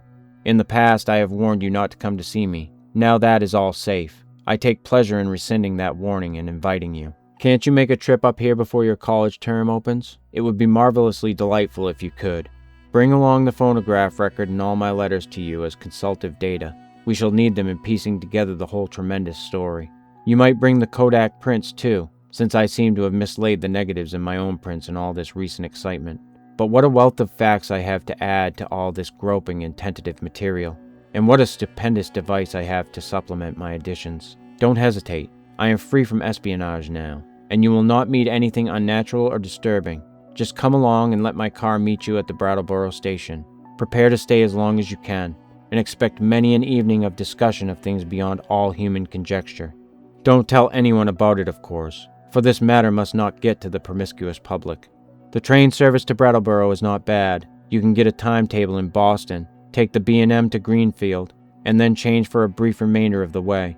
I suggest you're taking the convenient 4:10 p.m. standard from Boston. This gets into Greenfield at 7:35, and at 9:19 a train leaves there which reaches Brattleboro at 10:01. That is weekdays. Let me know the date, and I'll have my car on hand at the station. Pardon this typed letter, but my handwriting has grown shaky of late, as you know, and I don't feel equal to long stretches of script. I got this new Corona in Brattleboro yesterday. It seems to work very well. Awaiting word and hoping to see you shortly with the phonograph record and all my letters and the Kodak prints. I am yours in anticipation, Henry W. Akeley. To Albert N. Wilmarth, Esquire, Miskatonic University, Arkham, Mass. The complexity of my emotions upon reading, rereading, and pondering over this strange and unlooked-for letter is past adequate description. I have said that I was at once relieved and made uneasy, but this expresses only crudely the overtones of diverse and largely subconscious feelings which comprised both the relief and the uneasiness. To begin with, the thing was so antipodally at variance with the whole chain of horrors preceding it. The change of mood from stark terror to cool complacency, and even exultation, was so unheralded, lightning-like, and complete. I could scarcely believe that a single day could so alter the psychological perspective of one who had written that final frenzied bulletin of Wednesday. No matter what relieving disclosures that day might have brought. At certain moments, a sense of conflicting unrealities made me wonder whether this whole distantly reported drama of fantastic forces were not a kind of half-illusory dream created largely within my own mind. Then I thought of the phonograph record and gave way to still greater bewilderment. The letter seemed so unlike anything which could have been expected. As I analyzed my impression, I saw that it consisted of two distinct phases. First, granting that Akeley had been sane before and was still sane, the indicated change in the situation itself was so swift and unthinkable. And secondly, the change in Akeley's own manner, attitude, and language was so vastly beyond the normal or the predictable. The man's whole personality seemed to have undergone an insidious mutation, a mutation so deep that one could scarcely reconcile his two aspects, with the supposition that both represented equal sanity. Word choice, spelling, all were subtly different, and with my academic sensitiveness to prose style, I could trace profound divergences in his commonest reactions and rhythm responses. Certainly, the emotional cataclysm or revelation which could produce so radical an overturn must be an extreme one indeed. Yet in another way the letter seemed quite characteristic of Akeley. The same old passion for infinity, the same old scholarly inquisitiveness. I could not a moment, or more than a moment, credit the idea of spuriousness or malign substitution. Did not the invitation, the willingness to have me test the truth of the letter in person, prove its genuineness? I did not retire Saturday night, but sat up thinking of the shadows and marvels behind the letter I had received, my mind aching from the quick succession of monstrous conceptions it had been forced to confront during the last 4 months. Worked upon this startling new material in a cycle of doubt and acceptance which repeated most of the steps experienced in facing the earlier wonders, till long before dawn a burning interest and curiosity had begun to replace the original storm of perplexity and uneasiness. Mad or sane, metamorphosed or merely relieved, the chances were that Akeley had actually encountered some stupendous change of perspective in his hazardous research. Some change at once diminishing his danger, real or fancied, and opening dizzying new vistas of cosmic and superhuman knowledge. My own zeal for the unknown flared up to meet his, and I felt myself touched by the contagion of the morbid barrier breaking. To shake off the maddening and wearying limitations of time and space and natural law, to be linked with the vast outside, to come close to the nighted and abysmal secrets of the infinite and the ultimate. Surely such a thing was worth the risk of one's life, soul, and sanity. And Akeley had said there was no longer any peril. He had invited me to visit him instead of warning me away as before.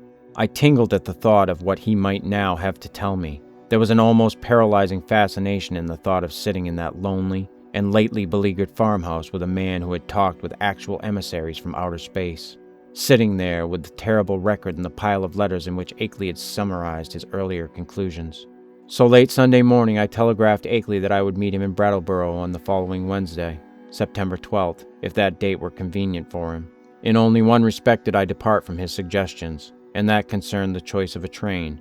Frankly, I did not feel like arriving in the haunted Vermont region late at night, so instead of accepting the train he chose, I telephoned the station and devised another arrangement. By rising early and taking the 8:07 a.m. standard into Boston, I could catch the 9:25 for Greenfield, arriving there at 12:22 noon. This connected exactly with a train reaching Brattleboro at 1:08 p.m., a much more comfortable hour than 10:01 for meeting Akeley and riding with him into the close-packed, secret-guarding hills. I mentioned this choice in my telegram, and was glad to learn in the reply which came toward evening that it had met with my prospective host's endorsement. His wire ran thus: "Arrangement satisfactory. We'll meet 1:08 train Wednesday. Don't forget record and letters and prints. Keep destination quiet. Expect great revelations. Akeley." Receipt of this message in direct response to one sent to Akeley and necessarily delivered to his house from the Townsend station either by official messenger or by a restored telephone service removed any lingering subconscious doubts I may have had about the authorship of the perplexing letter. My relief was marked. Indeed, it was greater than I could account for at the time, since all such doubts had been rather deeply buried. But I slept soundly and long that night, and was eagerly busy with preparations during the ensuing 2 days. Chapter 6. On Wednesday I started as agreed, taking with me a valet full of simple necessities and scientific data, including the hideous phonograph record, the Kodak prints, and the entire file of Akeley's correspondence. As requested, I had told no one where I was going, for I could see that the matter demanded utmost privacy, even allowing for its most favorable turns.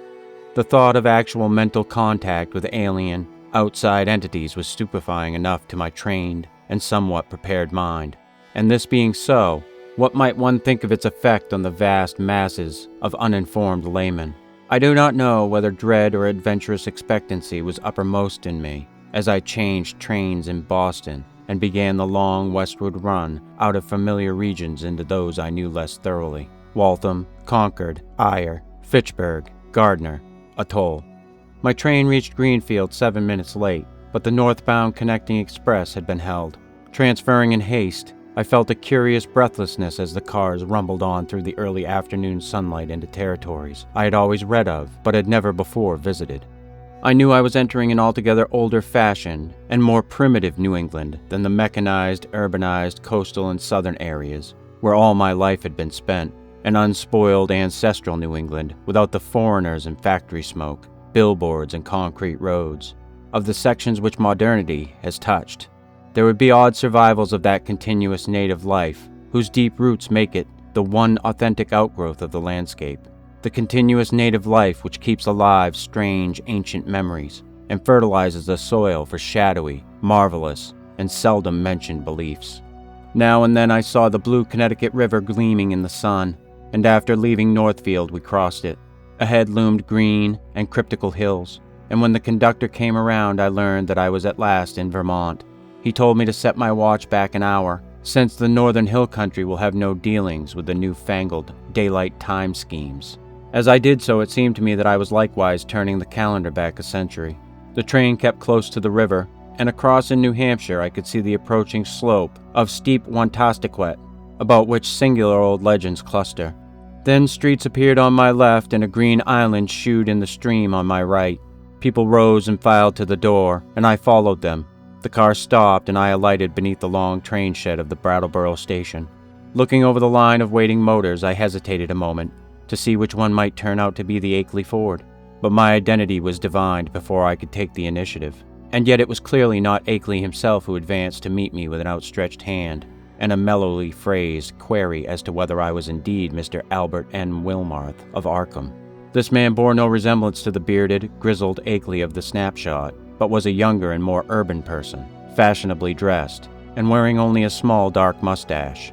His cultivated voice held an odd and almost disturbing hint of vague familiarity, though I could not definitively place it in my memory. As I surveyed him, I heard him explaining that he was a friend of my prospective hosts, who had come down from Townsend in his stead. Akeley, he declared, had suffered a sudden attack of some asthmatic trouble, and did not feel equal to making a trip in the outdoor air. It was not serious, however, and there was to be no change in plans regarding my visit. I could not make out just how much this Mr. Noyes, as he announced himself, knew of Akeley's researches and discoveries, though it seemed to me that his casual manner stamped him as a comparative outsider. Remembering what a hermit Akeley had been, I was a trifle surprised at the ready availability of such a friend, but did not let my puzzlement deter me from entering the motor to which he gestured me. It was not the small, ancient car I had expected from Akeley's descriptions, but a large and immaculate specimen of recent pattern, apparently Noyes' own, and bearing Massachusetts license plates with the amusing sacred codfish device of that year. My guide, I concluded, must be a summer transient in the Townsend region. Noyes climbed into the car beside me and started it at once. I was glad that he did not overflow with conversation, for some peculiar atmospheric tensity made me feel disinclined to talk. The town seemed very attractive in the afternoon sunlight as we swept up an incline and turned to the right into the main street.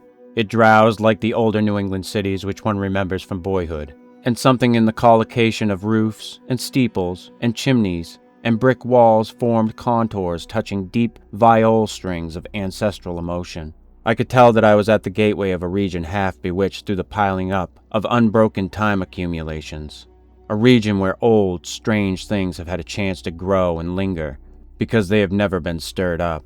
As we passed out of Brattleboro, my sense of constraint and foreboding increased, for a vague quality in the hill-crowded countryside, with its towering, threatening, close-pressing green and granite slopes, hinted at obscure secrets and immemorial survivals which might or might not be hostile to mankind. For a time our course followed a broad, shallow river which flowed down from unknown hills in the north, and I shivered when my companion told me it was the West River. It was in this stream, I recalled from newspaper items, that one of the morbid crab-like beings had been seen floating after the floods. Gradually, the country around us grew wilder and more deserted. Archaic covered bridges lingered fearsomely out of the past in pockets of the hills, and the half-abandoned railway track paralleling the river seemed to exhale a nebulously visible air of desolation. There were awesome sweeps of vivid valley where great cliffs rose, New England's virgin granite shewing gray and austere through the verdure that scaled the crests. There were gorges where untamed streams leaped, bearing down toward the river with the unimagined secrets of 1,000 pathless peaks. Branching away now and then were narrow, half-concealed roads that bore their way through solid, luxuriant masses of forest, among whose primal trees whole armies of elemental spirits might well lurk. As I saw these, I thought of how Akeley had been molested by unseen agencies on his drives along this very route, and did not wonder that such things could be. The quaint, sightly village of Newfane, reached in less than an hour, was our last link with that world which man can definitely call his own by virtue of conquest and complete occupancy. After that, we cast off all allegiance to immediate, tangible, and time-touched things, and entered a fantastic world of hushed unreality, in which the narrow, ribbon-like road rose and fell, and curved with an almost sentient and purposeful caprice amidst the tenantless, green peaks and half-deserted valleys. Except for the sound of the motor, and the faint stir of the few lonely farms we passed at infrequent intervals, the only thing that reached my ears was the gurgling, insidious trickle of strange waters from the numberless hidden fountains in the shadowy woods. The nearness and intimacy of the dwarfed, domed hills now became veritably breathtaking. Their steepness and abruptness were even greater than I had imagined from hearsay, and suggested nothing in common with the prosaic, objective world we know. The dense, unvisited woods on those inaccessible slopes seemed to harbor alien and incredible things, and I felt that the very outline of the hills themselves held some strange and eon-forgotten meaning, as if they were vast hieroglyphs left by a rumored Titan race whose glories live only in rare, deep dreams. All the legends of the past, and all the stupefying imputations of Henry Akeley's letters and exhibits, welled up in my memory to heighten the atmosphere of tension and growing menace. The purpose of my visit, and the frightful abnormalities it postulated, struck me all at once with a chill sensation that nearly overbalanced my ardor for strange delvings. My guide must have noticed my disturbed attitude, for as the road grew wilder and more irregular, and our motions slower and more jolting, his occasional pleasant comments expanded into a steadier flow of discourse. He spoke of the beauty and weirdness of the country, and revealed some acquaintance with the folklore studies of my prospective host. From his polite questions, it was obvious that he knew I had come for a scientific purpose, and that I was bringing data of some importance, but he gave no sign of appreciating the depth and awfulness of the knowledge which Akeley had finally reached. His manner was so cheerful, normal, and urbane that his remarks ought to have calmed and reassured me. But oddly enough, I felt only the more disturbed as we bumped and veered onward into the unknown wilderness of hills and woods. At times it seemed as if he were pumping me to see what I knew of the monstrous secrets of the place, and with every fresh utterance that vague, teasing, baffling familiarity in his voice increased. It was not an ordinary or healthy familiarity, despite the thoroughly wholesome and cultivated nature of the voice. I somehow linked it with forgotten nightmares, and felt that I might go mad if I recognized it. If any good excuse had existed, I think I would have turned back from my visit. As it was, I could not well do so, and it occurred to me that a cool, scientific conversation with Akeley himself after my arrival would help greatly to pull me together. Besides, there was a strangely calming element of cosmic beauty in the hypnotic landscape through which we climbed and plunged fantastically. Time had lost itself in the labyrinths behind, and around us stretched only the flowering waves of fairy and the recaptured loveliness of vanished centuries, the hoary groves, the untainted pastures edged with gay, autumnal blossoms, and at vast intervals the small brown farmsteads nestling amidst huge trees beneath vertical precipices of fragrant briar and meadow grass. Even the sunlight assumed a supernal glamour, as if some special atmosphere or exhalation mantled the whole region. I had seen nothing like it before save in the magic vistas that sometimes form the backgrounds of Italian primitives. Sodoma and Leonardo conceived such expanses, but only in the distance, and through the vaultings of Renaissance arcades, we were now burrowing bodily through the midst of the picture, and I seemed to find in its necromancy a thing I had innately known or inherited, and for which I had always been vainly searching. Suddenly, after rounding an obtuse angle at the top of a sharp ascent, the car came to a standstill. On my left, across a well-kept lawn which stretched to the road, and flaunted a border of whitewashed stones, rose a white 2.5-story house of unusual size and elegance for the region, with a congeries of contiguous or arcade-linked barns, sheds, and windmill behind and to the right. I recognized it at once from the snapshot I had received. and was not surprised to see the name of Henry Akeley on the galvanized iron mailbox near the road. For some distance back of the house, a level stretch of marshy and sparsely wooded land extended, beyond which soared a steep, thickly forested hillside ending in a jagged leafy crest. This latter I knew was the summit of Dark Mountain, halfway up, which we must have climbed already. Alighting from the car and taking my valet, Noyes asked me to wait while he went in and notified Akeley of my advent. He himself, he added, had important business elsewhere, and could not stop for more than a moment. As he briskly walked up the path to the house, I climbed out of the car myself, wishing to stretch my legs a little before settling down to a sedentary conversation. My feeling of nervousness and tension had risen to a maximum again now that I was on the actual scene of the morbid beleaguering described so hauntingly in Akeley's letters, and I honestly dreaded the coming discussions which were to link me with such alien and forbidden worlds. Close contact with the utterly bizarre is often more terrifying than inspiring, and it did not cheer me to think that this very bit of dusty road was the place where those monstrous tracks and that fetid green ichor had been found after moonless nights of fear and death. Idly, I noticed that none of Akeley's dogs seemed to be about. Had he sold them all as soon as the outer ones made peace with him? Try as I might, I could not have the same confidence in the depth and sincerity of that peace which appeared in Akeley's final and queerly different letter. After all, he was a man of much simplicity and with little worldly experience. Was there not perhaps some deep and sinister undercurrent beneath the surface of the new alliance? Led by my thoughts, my eyes turned downward to the powdery road surface, which had held such hideous testimonies. The last few days had been dry, and tracks of all sorts cluttered the rutted, irregular highway despite the unfrequented nature of the district. With a vague curiosity, I began to trace the outline of some of the heterogeneous impressions, trying meanwhile to curb the flights of macabre fancy which the place and its memories suggested. There was something menacing and uncomfortable in the funereal stillness, in the muffled, subtle trickle of distant brooks, and in the crowding green peaks and black wooded precipices that choked the narrow horizon. And then an image shot into my consciousness which made those vague menaces and flights of fancy seem mild and insignificant indeed. I have said that I was scanning the miscellaneous prints in the road with a kind of idle curiosity, but all at once that curiosity was shockingly snuffed out by a sudden and paralyzing gust of active terror.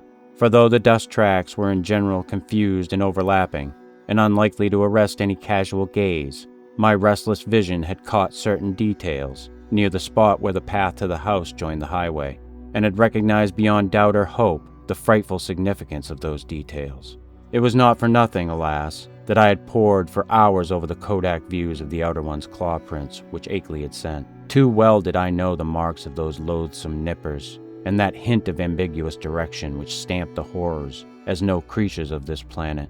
No chance had been left me for merciful mistake. Here, indeed, in objective form before my own eyes, and surely made not many hours ago, were at least 3 marks which stood out blasphemously among the surprising plethora of blurred footprints leading to and from the Akeley farmhouse. They were the hellish tracks of the living fungi from Yuggoth.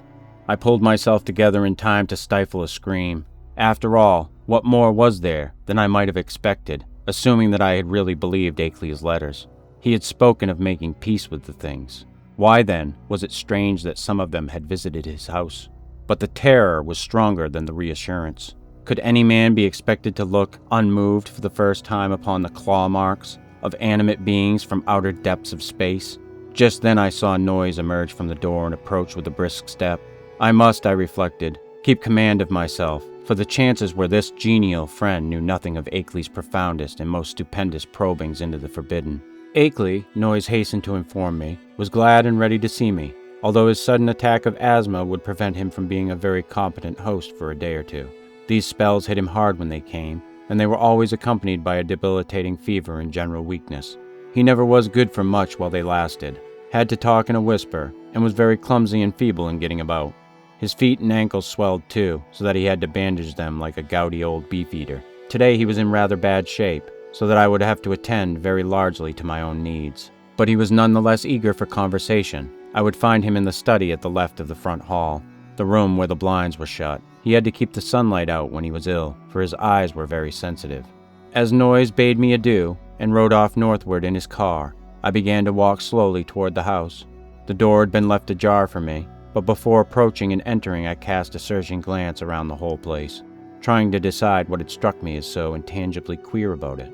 The barns and sheds looked trimly prosaic enough, and I noticed Akeley's battered Ford in its capacious unguarded shelter. Then the secret of the queerness reached me. It was the total silence. Ordinarily a farm is at least moderately murmurous from its various kinds of livestock, but here, all signs of life were missing.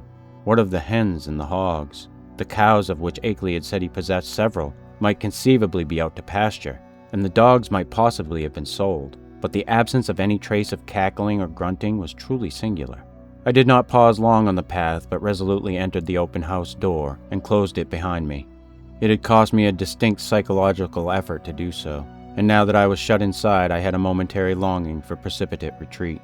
Not that the place was in the least sinister in visual suggestion. On the contrary, I thought the graceful late colonial hallway very tasteful and wholesome, and admired the evident breeding of the man who had furnished it.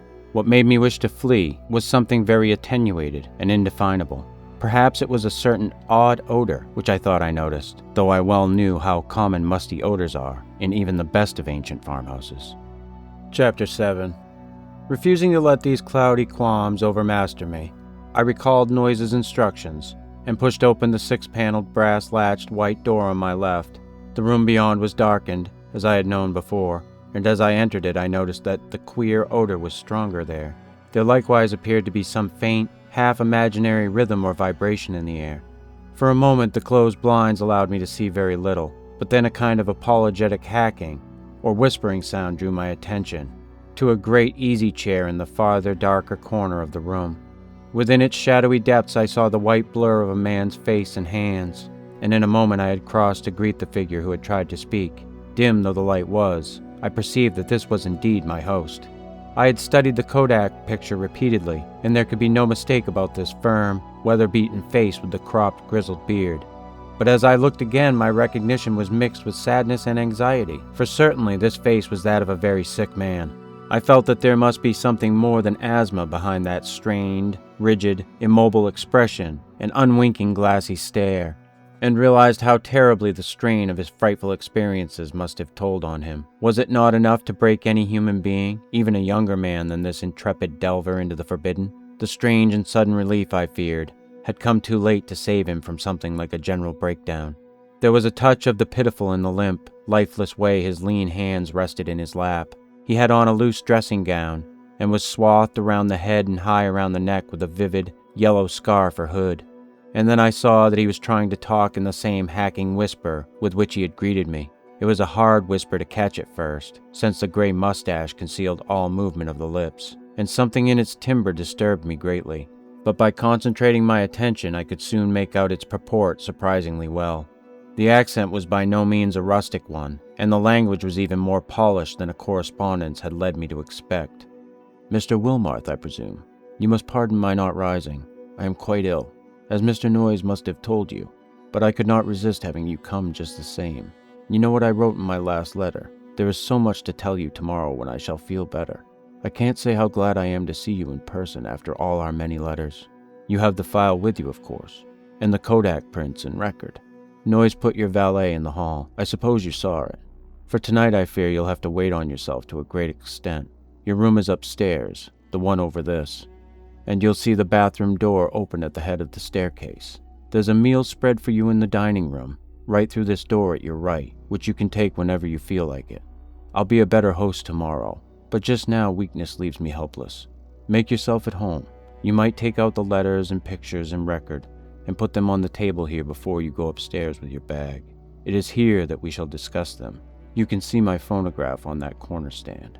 No, thanks, there's nothing you can do for me. I know these spells of old.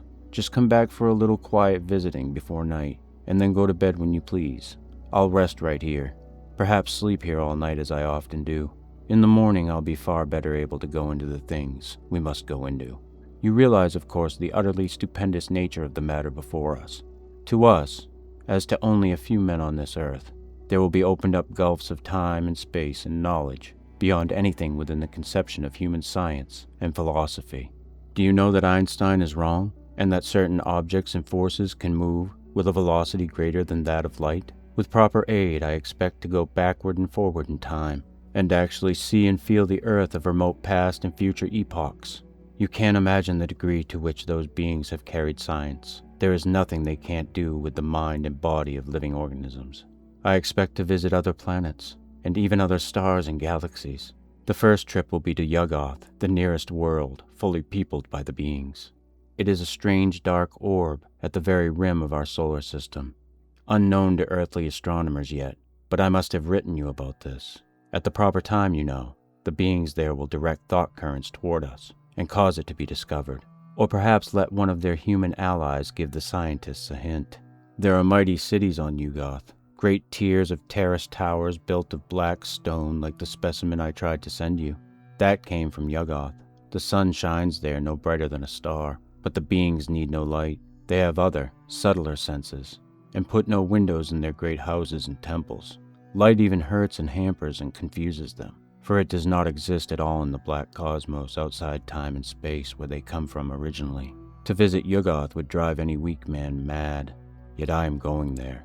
Black rivers of pitch that flow under those mysterious cyclopean bridges, things built by some elder race extinct and forgotten before the things came to Yuggoth from the ultimate voids, ought to be enough to make any man a Dante or Poe, if he can keep sane long enough to tell what he has seen. But remember that dark world of fungoid gardens and windowless cities isn't really terrible. It is only to us that it would seem so. Perhaps this world seemed just as terrible to the beings when they first explored it in the primal age. You know, they were here long before the fabulous epoch of Cthulhu was over. And remember all about sunken Rylia, when it was above the waters. They've been inside Earth, too. There are openings which human beings know nothing of, some of them in these very Vermont hills, and great worlds of unknown life down there. Blue-lit in Kenyan, red-lit in Yoth, and black, lightless Nakai. It's from Nakai that frightful Sathwaga came. You know, the amorphous toad-like god creature mentioned in the Narcotic manuscripts, and the Necronomicon, and the Comorian myth cycle preserved by the Atlantean high priest Clarkus Ton. But we will talk of all this later on. It must be 4 or 5 o'clock by this time. Better bring the stuff from your bag, take a bite, and then come back for a comfortable chat. Very slowly I turned and began to obey my host, fetching my valet, extracting and depositing the desired articles, and finally ascending to the room designed as mine. With the memory of that roadside claw print fresh in my mind, Akeley's whispered paragraphs had affected me queerly, and the hints of familiarity with this unknown world of fungus life, forbidden Yuggoth, made my flesh creep more than I cared to own. I was tremendously sorry about Akeley's illness, but had to confess that his hoarse whisper had a hateful as well as pitiful quality. If only he wouldn't gloat so about Yuggoth and its black secrets. My room proved a very pleasant and well-furnished one, devoid alike of the musty odor and disturbing sense of vibration. And after leaving my valet there, I descended again to greet Akeley and take the lunch he had set out for me. The dining room was just beyond the study, and I saw that a kitchen L extended still farther in the same direction. On the dining table an ample array of sandwiches, cake, and cheese awaited me, and a thermos bottle beside a cup and saucer testified that hot coffee had not been forgotten. After a well-relished meal, I poured myself a liberal cup of coffee, but found that the culinary standard had suffered a lapse in this one detail. My first spoonful revealed a faintly unpleasant, acrid taste, so that I did not take more. Throughout the lunch I thought of Akeley sitting silently in the great chair in the darkened next room. Once I went in to beg him to share the repast, but he whispered that he could eat nothing as yet. Later on, just before he slept, he would take some malted milk, all he ought to have that day. After lunch I insisted on clearing the dishes away, and washing them in the kitchen sink, incidentally emptying the coffee which I had not been able to appreciate. Then returning to the darkened study, I drew up a chair near my host's corner and prepared for such conversation as he might feel inclined to conduct. The letters, pictures, and record was still on the large center table, but for the nonce, we did not have to draw upon them. Before long I forgot even the bizarre odor and curious suggestions of vibration. I have said that there were things in some of Akeley's letters, especially the second and most voluminous one, which I would not dare to quote or even form into words on paper. This hesitancy applies with still greater force to the things I heard whispered that evening in the darkened room among the lonely haunted hills. Of the extent of the cosmic horrors unfolded by that raucous voice, I cannot even hint. He had known hideous things before, but what he had learned since, making his pact with the outside things, was almost too much for sanity to bear. Even now I absolutely refuse to believe what he implied about the constitution of ultimate infinity, the juxtaposition of dimensions, and the frightful position of our known cosmos of space and time in the unending chain of linked cosmos atoms, which makes up the immediate supercosmos of curves, angles, and material and semi-material electronic organization. Never was a sane man more dangerously close to the arcana of basic entity. Never was an organic brain nearer to utter annihilation in the chaos that transcends form and force and symmetry. I learned whence Cthulhu first came and why half the great temporary stars of history had flared forth.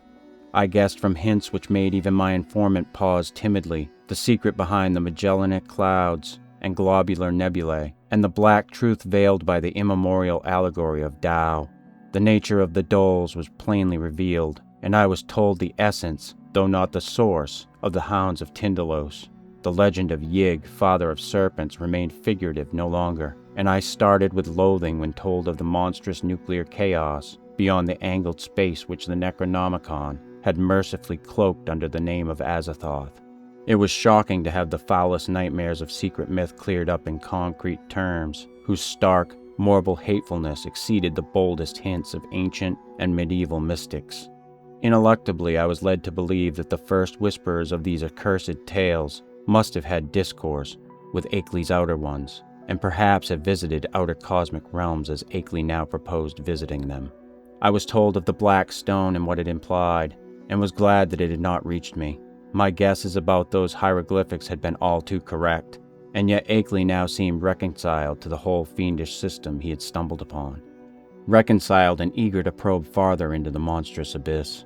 I wondered what beings he had talked with since his last letter to me, and whether many of them had been as human as the first emissary he had mentioned.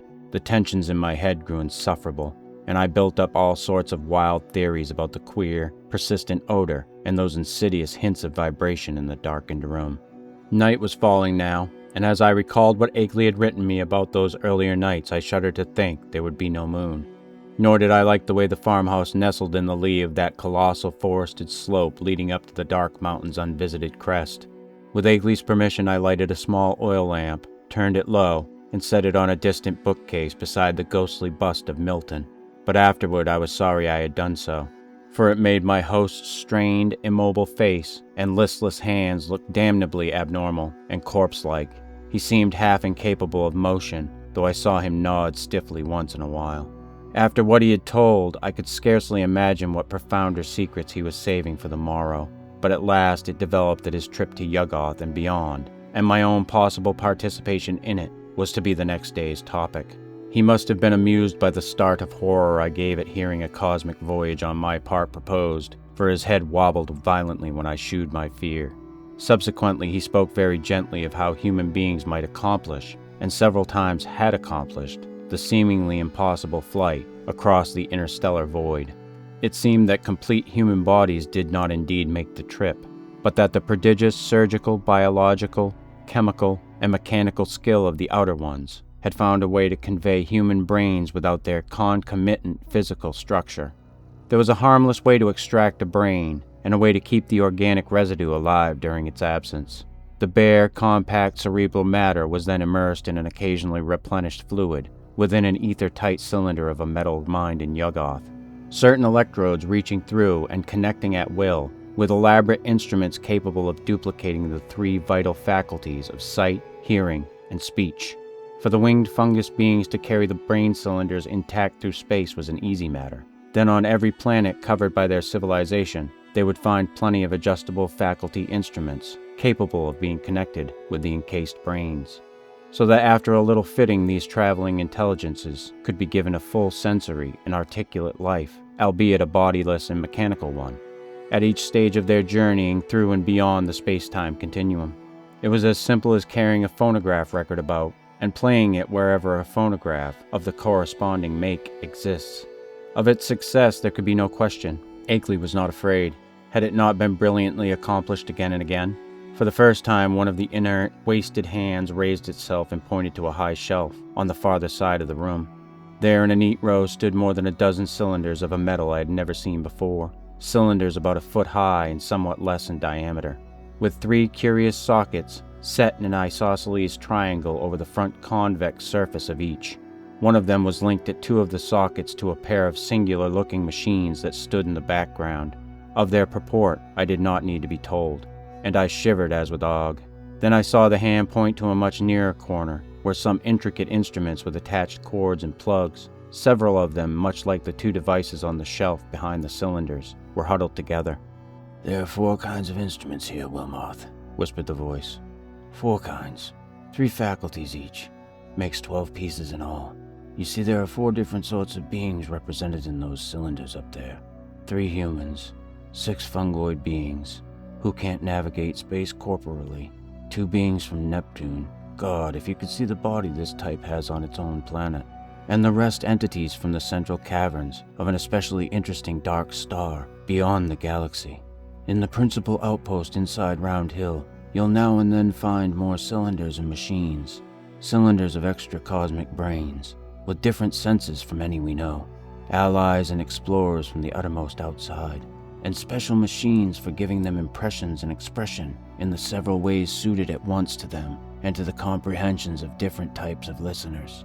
Round Hill, like most of the being's main outposts all through the various universes, is a very cosmopolitan place. Of course, only the more common types have been lent to me for experiment.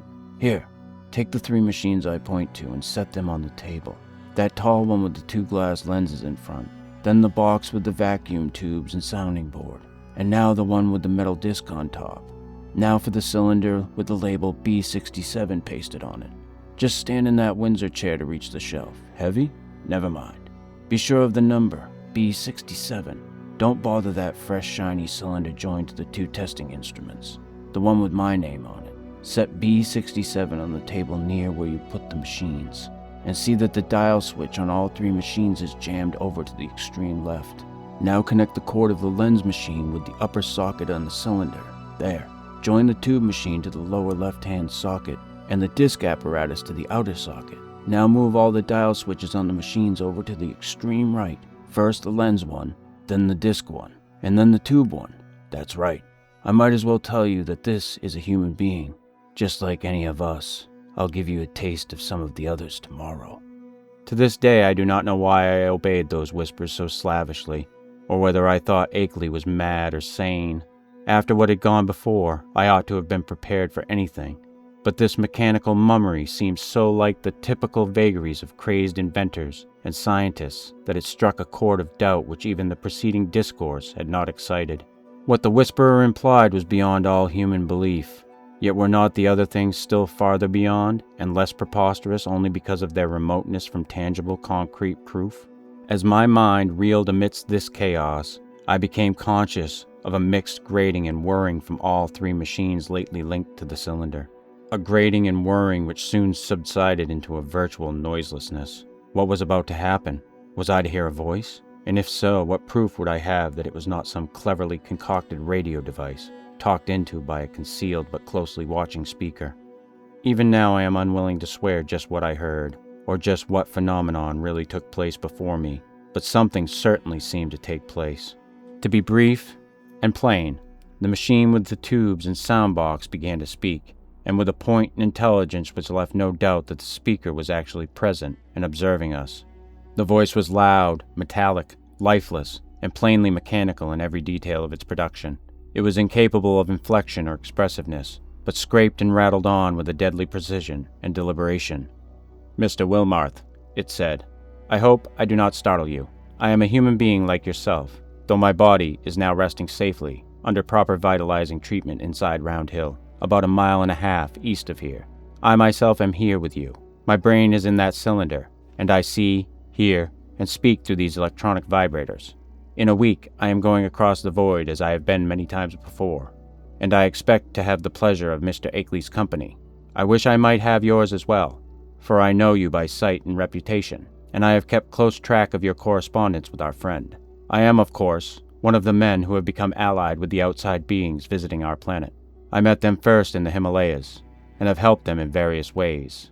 In return, they have given me experiences such as few men have ever had. Do you realize what it means when I say I have been on 37 different celestial bodies, planets, dark stars, and less definable objects? including 8 outside our galaxy and 2 outside the curved cosmos of space and time. All this has not harmed me in the least. My brain has been removed from my body by fissions so adroit that it would be crude to call the operation surgery. The visiting beings have methods which make these extractions easy and almost normal, and one's body never ages when the brain is out of it. The brain, I may add, is virtually immortal, with its mechanical faculties and a limited nourishment supplied by occasional changes of the preserving fluid. Altogether, I hope most heartily that you will decide to come with Mr. Akeley and me.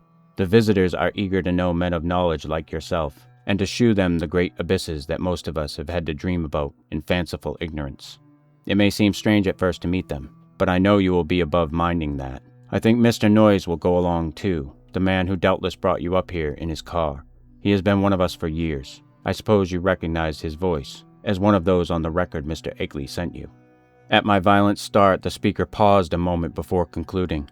So, Mr. Wilmarth, I will leave the matter to you, merely adding that a man with your love of strangeness and folklore ought never to miss such a chance as this. There is nothing to fear. All transitions are painless, and there is much to enjoy in a wholly mechanized state of sensation. When the electrodes are disconnected, one merely drops off into sleep of especially vivid and fantastic dreams. And now, if you don't mind, we might adjourn our session till tomorrow. Good night. Just turn all the switches back to the left. Never mind the exact order, though you might let the lens machine be last. Good night, Mr. Akeley. Treat our guest well. Ready now with those switches. That was all. I obeyed mechanically and shut off all 3 switches, though dazed with doubt of everything that had occurred. My head was still reeling as I heard Akeley's whispering voice telling me that I might leave all the apparatus on the table just as it was. He did not essay any comment on what had happened, and indeed no comment could have conveyed much to my burdened faculties. I heard him telling me I could take the lamp to use in my room, and deduced that he wished to rest alone in the dark. It was surely time he rested, for his discourse of the afternoon and evening had been such as to exhaust even a vigorous man. Still dazed, I bade my host good night, and went upstairs with the lamp, although I had an excellent pocket flashlight with me. I was glad to be out of that downstairs study with the queer odor and vague suggestions of vibration, yet could not, of course, escape a hideous sense of dread and peril and cosmic abnormality as I thought of the place I was in and the forces I was meeting. The wild, lonely region, the black, mysteriously forested slope towering so close behind the house, the footprints in the road, the sick, motionless whisperer in the dark, the hellish cylinders and machines, and above all the invitations to strange surgery and stranger voyagings. These things, all so new and in such sudden succession, rushed in on me with a cumulative force which sapped my will and almost undermined my physical strength. To discover that my guide Noyes was the human celebrant in that monstrous bygone Sabbath ritual on the phonograph record was a particular shock, though I had previously sensed a dim, repellent familiarity in his voice. Another special shock came from my own attitude toward my host whenever I paused to analyze it. For much as I had instinctively liked Akeley as revealed in his correspondence, I now found that he filled me with a distinct repulsion. His illness ought to have excited my pity, but instead it gave me a kind of shudder. He was so rigid and inert and corpse-like, and that incessant whispering was so hateful and unhuman. It occurred to me that this whispering was different from anything else of the kind I had ever heard, that despite the curious motionlessness of the speaker's mustache-screened lips, it had a latent strength and carrying power remarkable for the wheezings of an asthmatic. I had been able to understand the speaker when wholly across the room, and once or twice it had seemed to me that the faint but penetrant sounds represented not so much weakness as deliberate repression. For what reason I could not guess. From the first I had felt a disturbing quality in their timbre. Now, when I tried to weigh the matter, I thought I could trace this impression to a kind of subconscious familiarity, like that which had made Noyes' voice so hazily ominous. But when or where I had encountered the thing it hinted at was more than I could tell. One thing was certain, I would not spend another night here. My scientific zeal had vanished amidst fear and loathing, and I felt nothing now but a wish to escape from this net of morbidity and unnatural revelation. I knew enough now. It must indeed be true that cosmic linkages do exist, but such things are surely not meant for normal human beings to meddle with.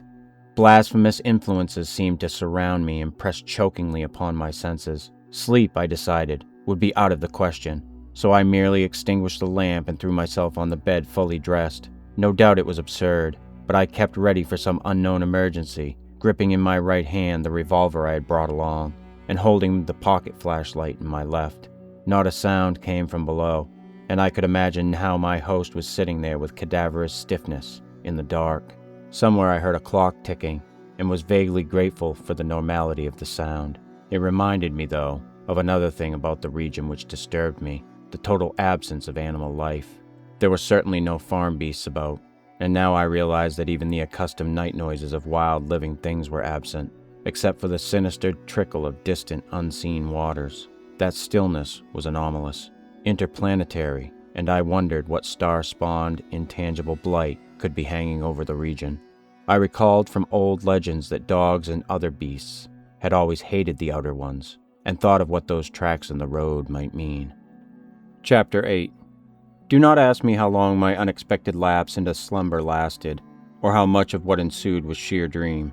If I tell you that I awaked at a certain time, and heard and saw certain things, you will merely answer that I did not wake then, and that everything was a dream until the moment when I rushed out of the house, stumbled to the shed where I had seen the old Ford, and seized the ancient vehicle for a mad, aimless race over the haunted hills which at last landed me, after hours of jolting and winding through the forest-threatened labyrinths, into a village which turned out to be Townsend.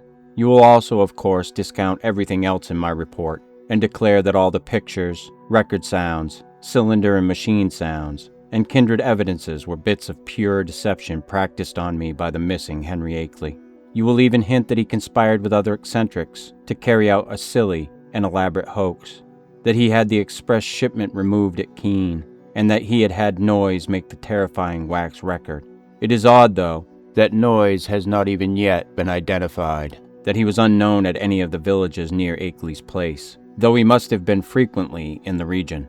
I wish I had stopped to memorize the license number of his car, or perhaps it is better after all that I did not, for I, despite all you can say, and despite all I sometimes try to say to myself, know that loathsome outside influences must be lurking there in the half-unknown hills, and that those influences have spies and emissaries in the world of men. To keep as far as possible from such influences and such emissaries is all that I ask of life in future. When my frantic story sent a sheriff's posse out to the farmhouse, Akeley was gone without leaving a trace. His loose dressing gown, yellow scarf, and foot bandages lay on the study floor near his corner easy chair, and it could not be decided whether any of his other apparel had vanished with him. The dogs and livestock were indeed missing, and there were some curious bullet holes both on the house's exterior and on some of the walls within. But beyond this, nothing unusual could be detected. No cylinders or machines, none of the evidences I had brought in my valet, no queer odor or vibration sense, no footprints in the road, and none of the problematical things I glimpsed at the very last. I stayed a week in Brattleboro after my escape, making inquiries among people of every kind who had known Akeley, and the results convinced me that the matter is no figment of dream or delusion. Akeley's queer purchases of dogs and ammunition and chemicals, and the cutting of his telephone wires, are matters of record, while all who knew him, including his son in California, concede that his occasional remarks on strange studies had a certain consistency. Solid citizens believe he was mad, and unhesitatingly pronounce all reported evidences mere hoaxes devised with insane cunning, and perhaps abetted by eccentric associates. But the lowlier country folk sustain his statements in every detail. He had shewed me some of these rustic photographs and black stone, and had played the hideous record for them, and they all said the footprints and buzzing voice were like those described in ancestral legends. They said, too, that suspicious sights and sounds had been noticed increasingly around Akeley's house after he found the black stone, and that the place was now avoided by everybody except the mailman and other casual, tough-minded people. Dark Mountain and Round Hill were both notoriously haunted spots, and I could find no one who had ever closely explored either. Occasional disappearances of natives throughout the district's history were well attested, and these now included the semi-vagabond Walter Brown, whom Akeley's letters had mentioned.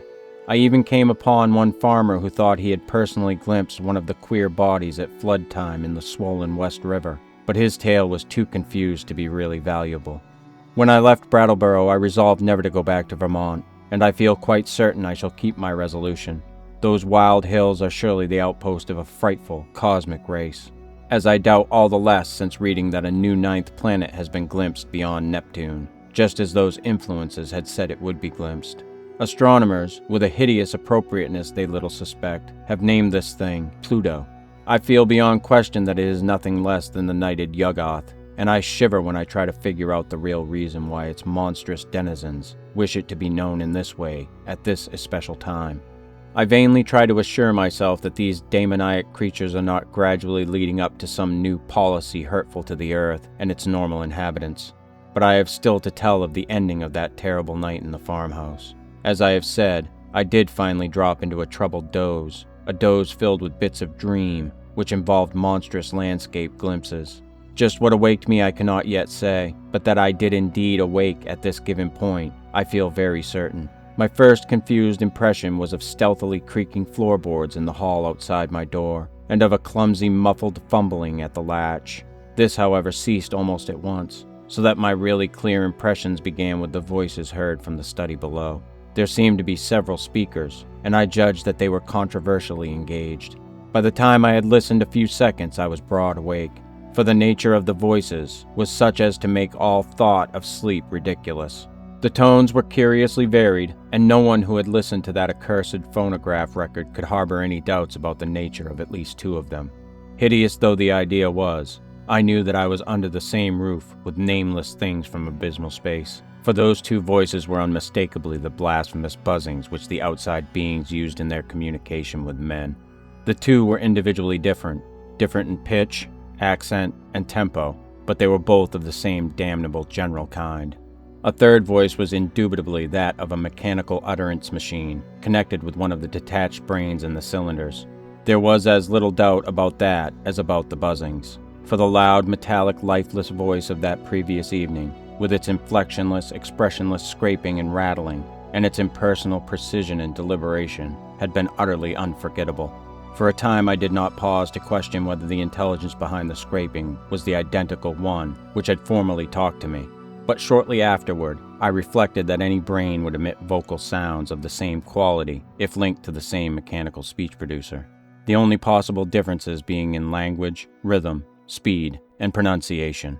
To complete the eldritch colloquy, there were two actually human voices, one the crude speech of an unknown and evidently rustic man, and the other the suave Bostonian tones of my erstwhile guide, Noise.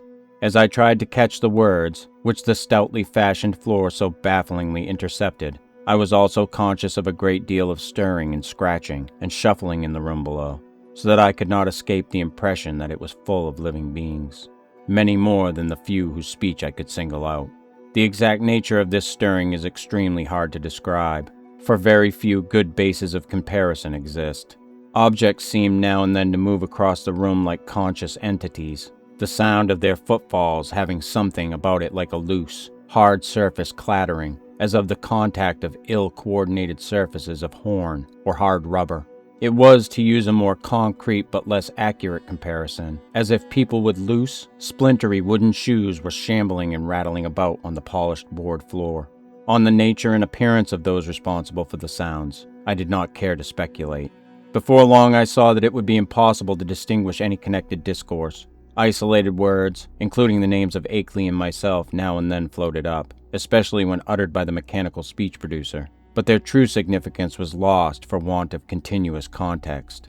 Today I refused to form any definite deductions from them, and even their frightful effect on me was one of suggestion rather than of revelation. A terrible and abnormal conclave, I felt certain, was assembled below me, but for what shocking deliberations I could not tell. It was curious how this unquestioned sense of the malign and the blasphemous pervaded me, despite Akeley's assurances of the outsider's friendliness. With patient listening, I began to distinguish clearly between voices, even though I could not grasp much of what any of the voices said. I seemed to catch certain typical emotions behind some of the speakers. One of the buzzing voices, for example, held an unmistakable note of authority, whilst the mechanical voice, notwithstanding its artificial loudness and regularity, seemed to be in a position of subordination and pleading. Noise's tones exuded a kind of conciliatory atmosphere. The others I could make no attempt to interpret. I did not hear the familiar whisper of Akeley, but well knew that such a sound could never penetrate the solid flooring of my room. I will try to set down some of the few disjointed words and other sounds I caught, labeling the speakers of the words as best I know how. It was from the speech machine that I first picked up a few recognizable phrases. The speech machine. Brought it on myself. Sent back the letters and the record. End on it. Taken in. Seeing and hearing. Damn you. Impersonal force. After all. Fresh. Shiny cylinder. Great God. First buzzing voice. Time we stopped. Small and human. Akeley brain saying. Second buzzing voice. Nyarlathotep. Wilmarth. Records and letters. Cheap imposture. Noise. An unpronounceable word or name, possibly Nagakathun. Harmless. Peace. Couple of weeks. Theatrical. Told you that before. First buzzing voice. No reason. Original plan. Effects. Noise can watch. Round hill. Fresh cylinder. Noise's car. Noise. Well, all yours, down here. Rest. Place. Several voices at once in indistinguishable speech. Many footsteps, including the peculiar loose stirring or clattering. A curious sort of flapping sound. The sound of an automobile starting and receding. Silence. That is the substance of what my ears brought me as I lay rigid upon the strange upstairs bed in the haunted farmhouse among the demoniac hills. Lay there fully dressed, with a revolver clenched in my right hand and a pocket flashlight gripped in my left. I became, as I have said, broad awake, but a kind of obscure paralysis nevertheless kept me inert, till long after the last echoes of the sounds had died away. I heard the wooden, deliberate ticking of the ancient Connecticut clock somewhere far below, and at last made out the irregular snoring of a sleeper. Akeley must have dozed off after the strange session, and I could well believe that he needed to do so. Just what to think or what to do was more than I could decide. After all, what had I heard beyond things which previous information might have led me to expect? Had I not known that the nameless outsiders were now freely admitted to the farmhouse? No doubt Akeley had been surprised by an unexpected visit from them. Yet something in that fragmentary discourse had chilled me immeasurably, raised the most grotesque and horrible doubts, and made me wish fervently that I might wake up and prove everything a dream. I think my subconscious mind must have caught something which my consciousness had not yet recognized. But what of Akeley? Was he not my friend? And would he not have protested if any harm were meant me? The peaceful snoring below seemed to cast ridicule on all my suddenly intensified fears. Was it possible that Akeley had been imposed upon and used as a lure to draw me into the hills with the letters and pictures and phonograph record? Did those beings mean to engulf us both in a common destruction because we had come to know too much? Again, I thought of the abruptness and unnaturalness of that change in the situation, which must have occurred between Akeley's penultimate and final letters. Something, my instinct told me, was terribly wrong.